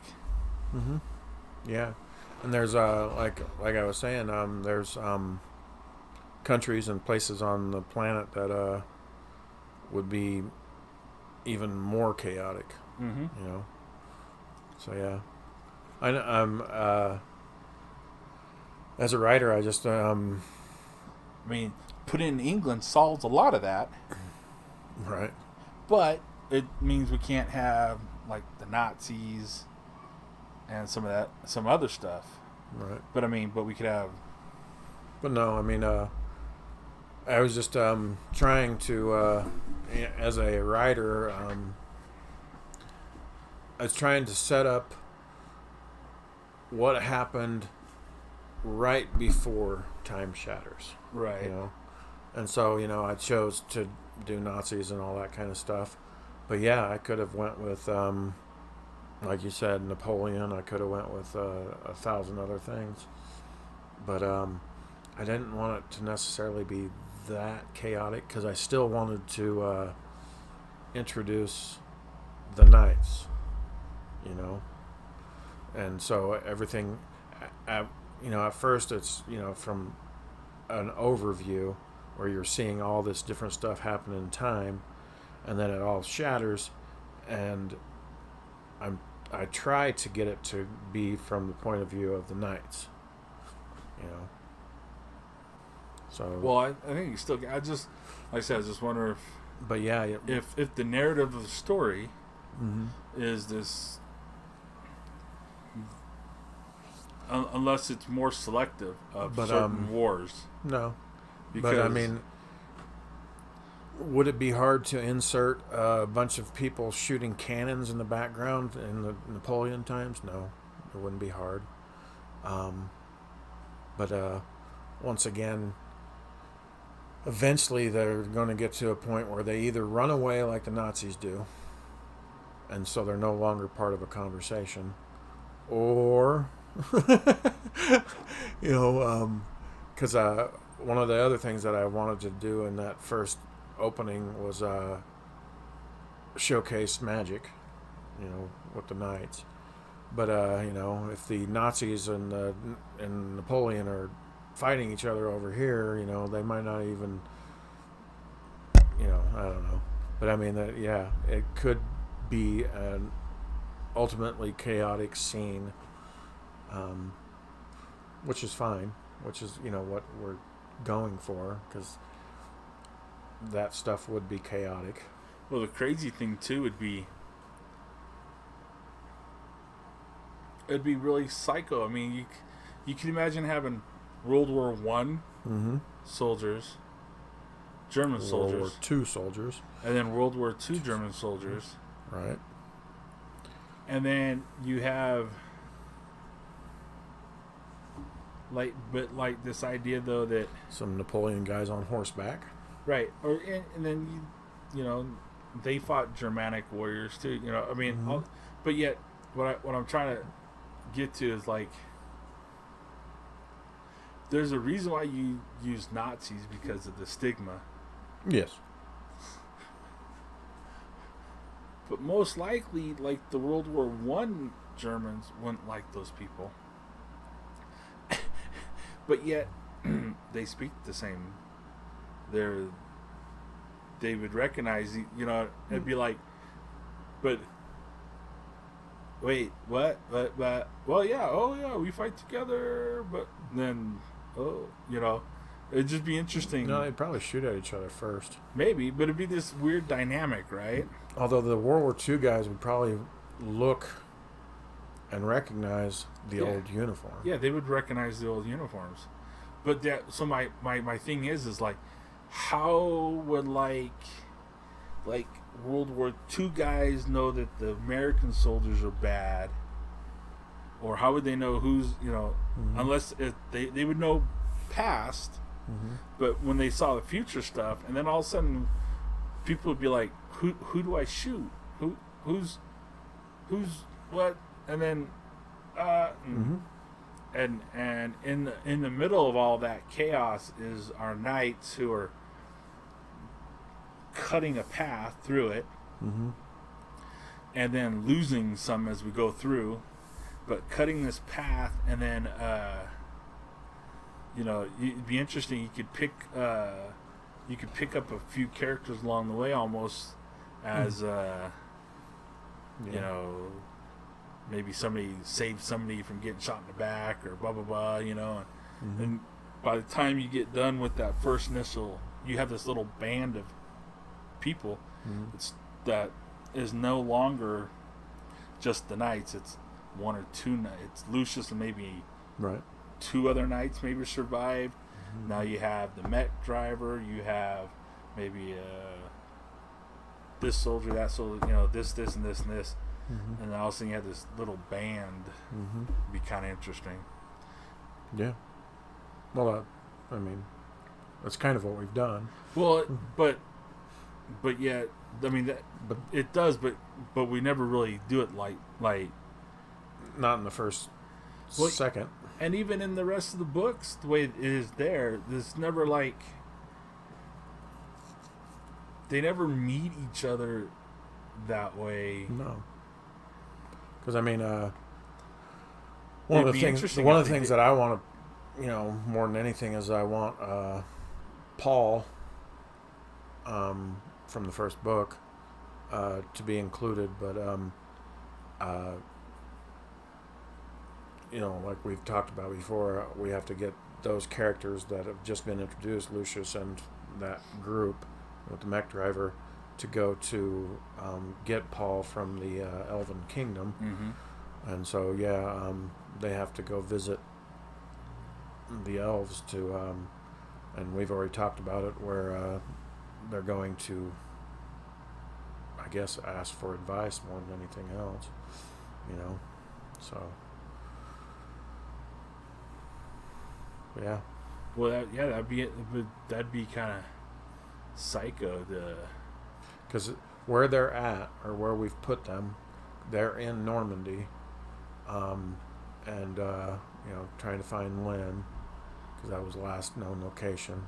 Well, they originally, but I moved it up above. I put up near Dunkirk, east of Dunkirk, so it's actually. What's the name of that area? It's no longer Normandy. It's still in France area. Yeah, it's just northern France. Right. I can't remember what it's called. But but they're at least close to the elves. They're closer to the elves. I need to do that. I could have just brought up maps. They're closer to the elves than they were at than when we had them in England. Yeah. So they would go see the elves first, go see the Elfin King to see what he's makes. See, I put him over here, across from Dover. Mm-hmm. See, because this is Normandy way down here. Right. So down here is Normandy. Yep. And this up here, across from Dover, is like this little patch of trees in here. This little area, I think. Mm-hmm. Is where I had, because the Spitfire didn't have the range. Here's Dunkirk right here. So we know the Spitfires made it here, and then they did their little thing, and in that movie they ran out of gas. That one guy runs out of gas.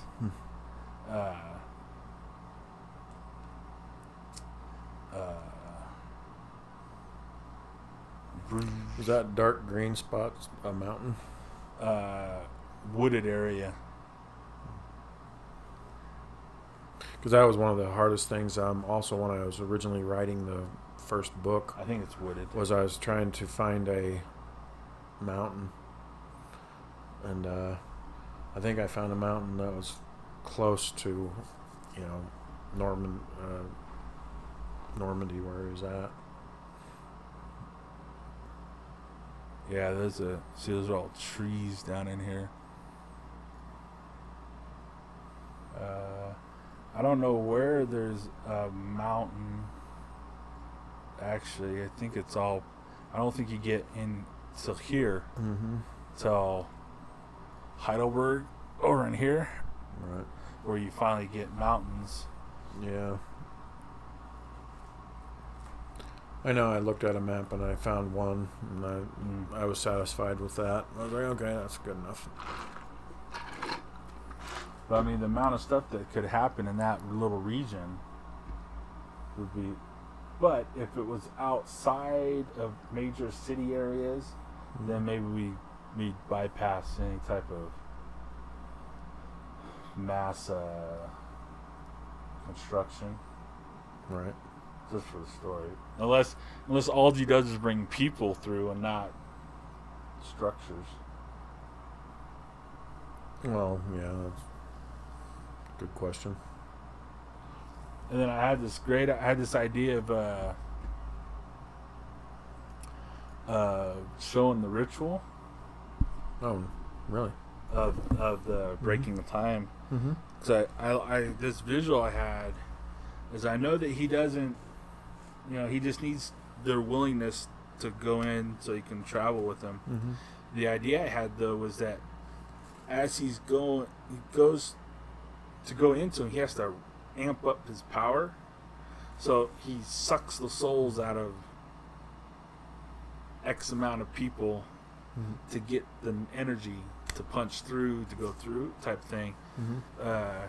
So this ritual would look like you have I don't know 100 people that he travels through, but surrounding each one of them, it's almost like burning at the stake type thing. They're like the stake, and then but they're on a mound of bodies type of thing. Or at least bodies are around them, or it was just it was a way to show the menace of him, like the evilness that he's willing to go through to get what he wants. Because I really want to show malevolence like that, like his ends justify the means, and so. Right. And so because of that,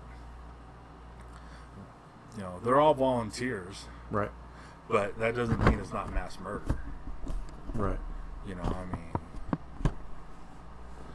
And it'd be just kind of interesting that, wow, all these people had to die for that. Because as far as visually, the way, the way I see it in my mind now, when he's just traveling through time, was the person that volunteers the life element. That person, he basically walks through them like a doorway.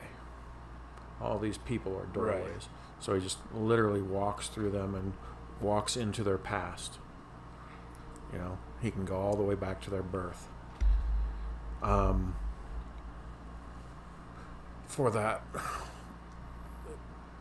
the larger thing where he has all these people from different time periods, for every time period that he wants, to include on this paradise that he's trying to create, is so he has all these people. I sometimes wonder if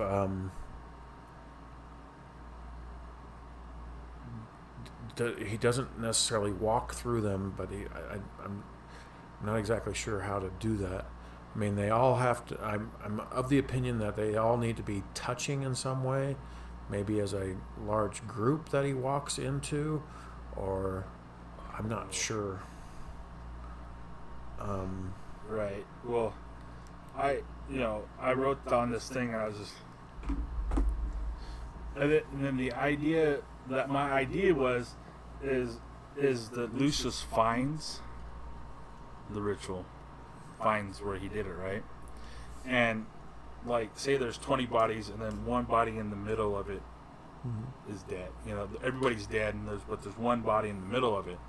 And so Len used the people around it to juice up to go through the one, and then when he gets back, he kills that one to make sure that nobody can go back along that time and fix what he did specifically. A way of covering his tracks. And so Lucius comes down and finds this grotto or whatever with just thousands of dead people, in this ritualistic killing. And it's just, or maybe even hundreds of thousands, just sheer quantities. The idea that we have to stop them is I was trying to figure out ways to show that malevolence of you know what I mean? Right. You want this guy to get his comeuppance, and that maybe that's one way maybe to show it. Right. Yeah. It'd be kind of interesting.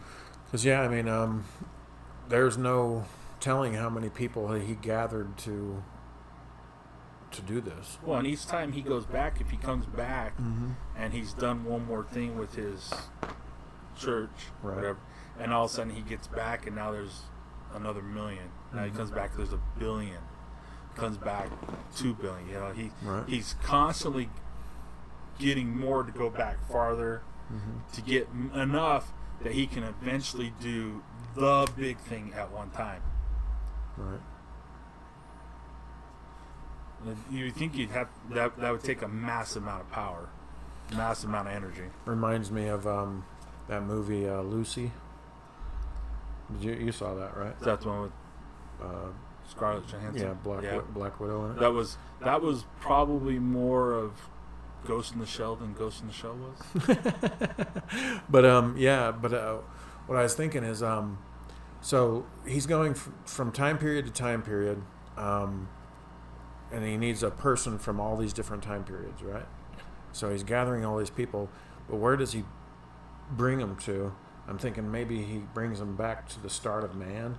You know, there's that scene in Lucy where there's that female that's, you know, the cave woman. Oh, yeah. You know, and he goes all the way back to that time period and does the ritual there.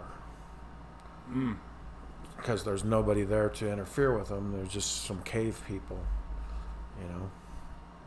And that way, and then he, you know, does the ritual. Shatters time. And so then our knights are fighting Nazis, and a T-Rex comes by. That would be cool. Yeah. Great. Now I got to draw dinosaurs. Is that what you're saying? God, that would be great. Now I get to draw dinosaurs. Well, you already have dragons in the fucking thing. Oh gosh. Actually, it's got me thinking. So I added a tank into the whole thing with the Nazis, you know? Right. And I had Lucius knocking the tank over. Right. What if I had a T-Rex do it? This rumbling T-Rex runs through there, smashes through the tank, keeps running, and then runs into the 40-foot mech and freaks out and runs the other way. or just runs past it. You know what I mean? Just like it's just he's freaked. Right. He just you know, and that's funny. Yeah. It's crazy.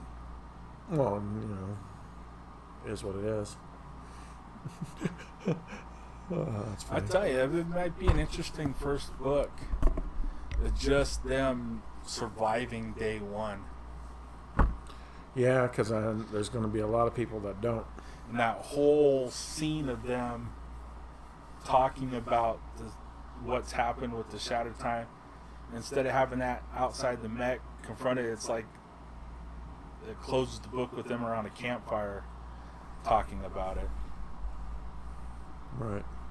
Well, there definitely is going to have to be some conversations, some scenes with, you know, like I said, I like the dynamic of somebody from a real early time period and somebody from a real later time period talking, you know, just trying to catch up on what's happened in history, you know. And that's one of the things that's kind of great about the mech driver is we can use her and the fact that she's already attached to a computer as the lazy man's way of writing some things, you know, when they need to know something. She's Google. Right, she's Google. So, yeah. You know, with all these, the idea of what Tarantino was talking about, the pop culture references and stuff like that. It'd be interesting, too, to see, like, they realize what has happened. You know, they're talking there at the end, whatever. And it's like, I don't know if there's another person from the future with them or something type thing of, asking one of the like World War II guys, what's today's date? Right. What day is it? Was this pre or post Hiroshima? That'd be quite fascinating. Well, yeah, that's if you remember in the opening, the computer or the mech driver does ask the computer what day it is, right? And the computer errors out because the satellites that it uses to coordinate its computer don't necessarily exist anymore. So yeah, I think that's Would it just be interested, like to sit there and they, it'd be an interesting. I don't know if it's too heavy, but it'd be an interesting last scene to explain Hiroshima, and everybody just thinks about what has just happened,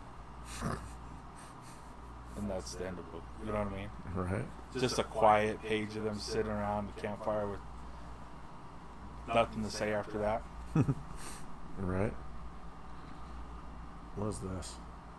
Oh, so that's so you don't get smudge marks on this. It also allows your hand to doesn't stick, so you can. There's people that artists that draw like paint like this, so it allows you to go freely and smoothly. Fun. Well, hell. I just never use it. Yeah. I've used it a couple times, but it's easy because I draw a lot of times in one spot and my hand doesn't move very much. I like that stability. Right. The really good guys, they get all that gesture stuff in there. Really good guys. And I've been struggling lately, getting back in. I gotta get back into drawing, and my eye is off, and struggling Your to eye draw is, things. Your eye is off because. Well, just looking at something and get my proportions right, and just I'm struggling with my proportions and.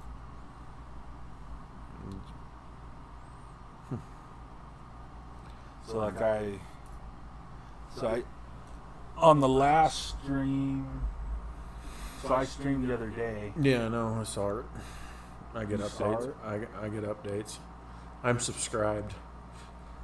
Subscribe? Yes. So you're the one who watches. So So you're the one who watches? yeah, I'm the one. So that reminds me, everybody subscribe, please. So I drew this. Yep. I drew her. Yeah, you had a. I guess I should move it over here. You had a picture of Farrah Fawcett. Yeah. So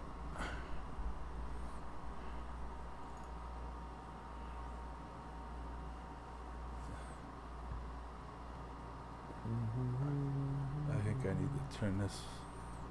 Well, why won't that? Oh, she's over there. Yep, there she That's is. Was that from? That's from Charlie's Angels. Oh, okay.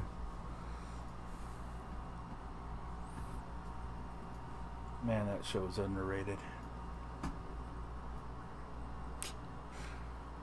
But it took me. I drew that a couple times, trying to get her facial features right, and my eyes just way off.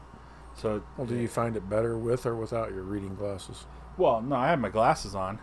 Mm-hmm. That's not the point. But I'm just saying, like, I had her like eyes maybe this, one higher than the other.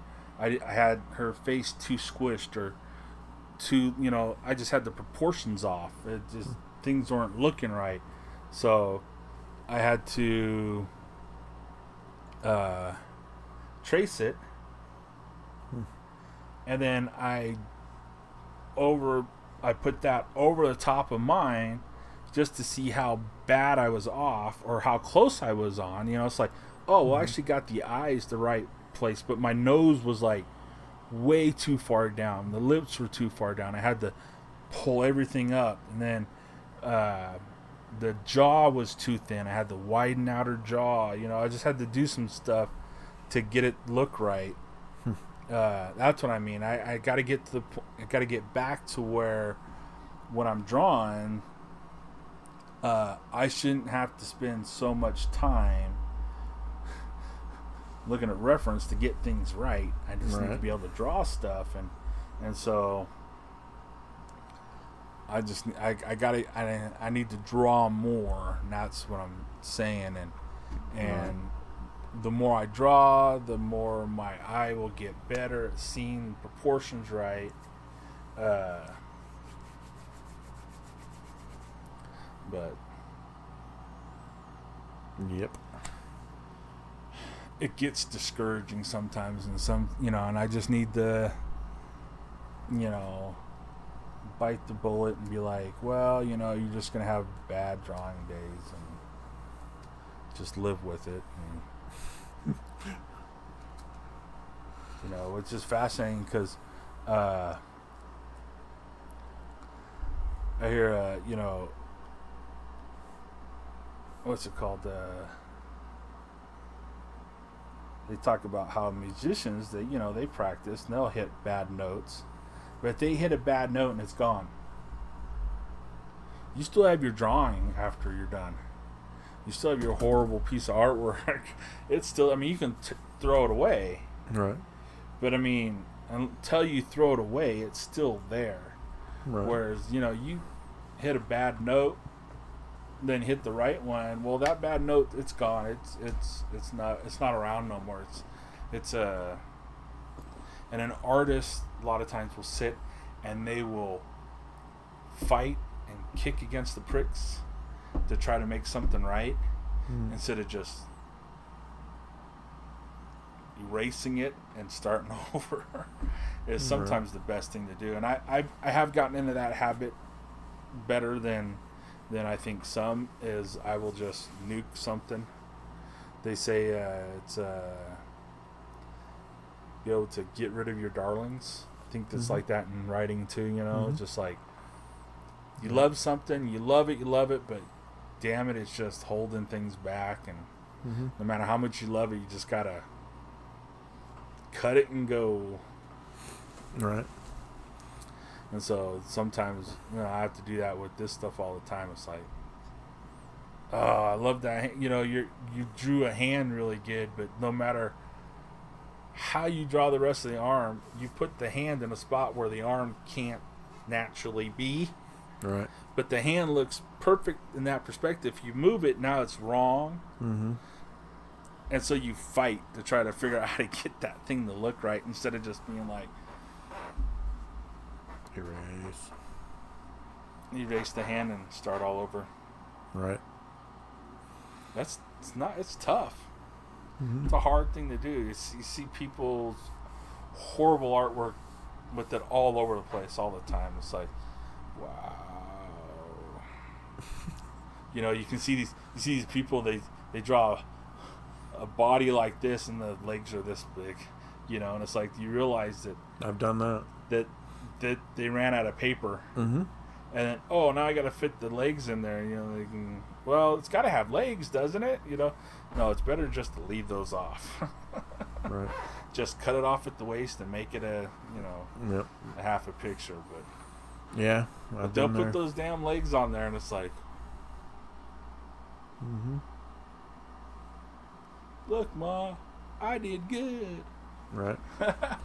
I've also done things where I, started with the background and, started doing a city scene, and then fully knowing that I was going to have a person in the front, and I start drawing the city and, thinking, oh man, this is looking good. And then I didn't leave myself enough room for the person, and thinking, I don't want to destroy my buildings drawing this person over the front of it. But yeah, I do that sometimes with word balloons. Right, you don't leave enough room. Yeah. It's like, I don't want to. And then you don't want to cover up half of their head with a word balloon. Half the head, or have to move out half their body out of the panel because you have the big word balloon, and you still want to be able to see the character and right. this and that. It's like so frustrating. And I keep telling myself I have to change the settings on this. I watched a comic book guy talk about a setting that he can only go in 150% on his zoom. So it's only 50% more than what you actually read it size.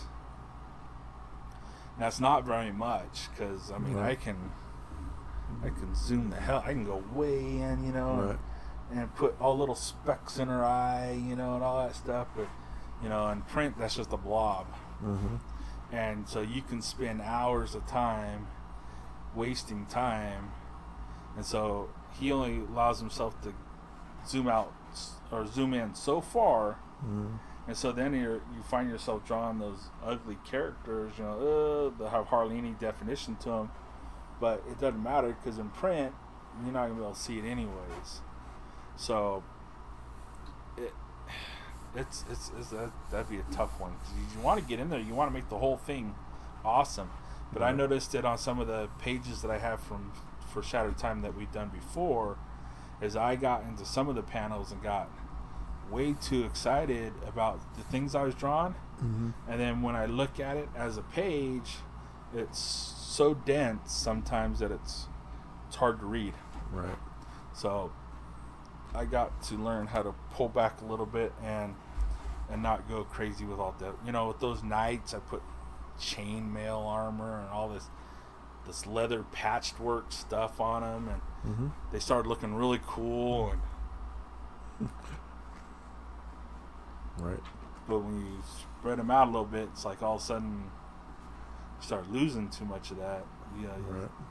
It's like now it's just a dense mess. Yep. That's what we need a colorist for.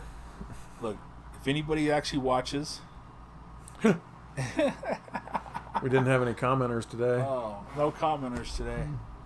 But, you know, if you know somebody who colors, who would like to work with us, we would love to have somebody work with us who does some digital colors. I'll even take traditional. I don't care. We can print it out. Well, it's funny because, you know, I mean, I don't understand why, what was her name? Braley? Yeah, Braley. Well, she never did anything. So, yeah. It just, you know, it's something you have to,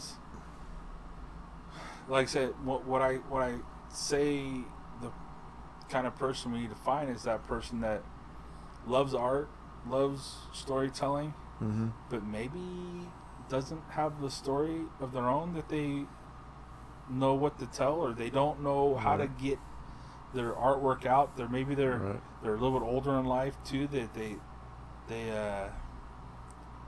want to do something else. Right. You know, we're not saying we have money, because we don't have money. Right. We have an opportunity to make money.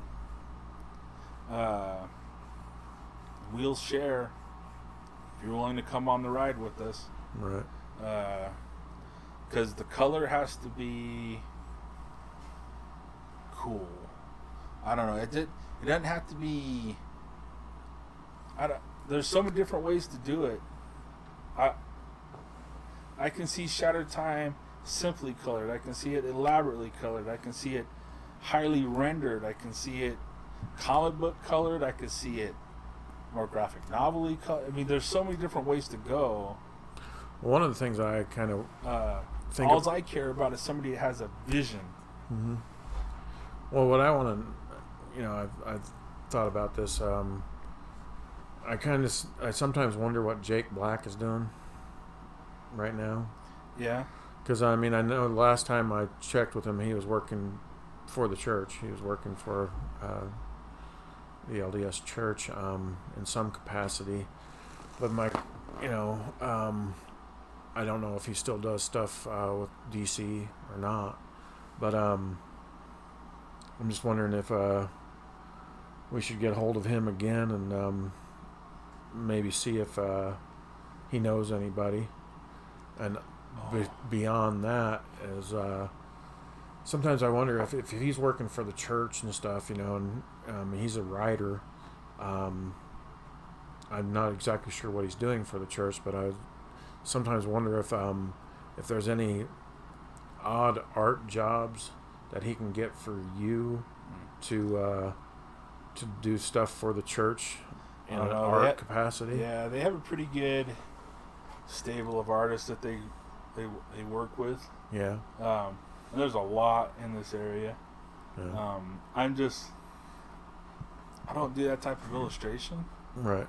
I probably could. Yeah. I mean, like I said, I don't have a portfolio for it. I read the entire Book of Mormon because it was given to me in comic book form. Right.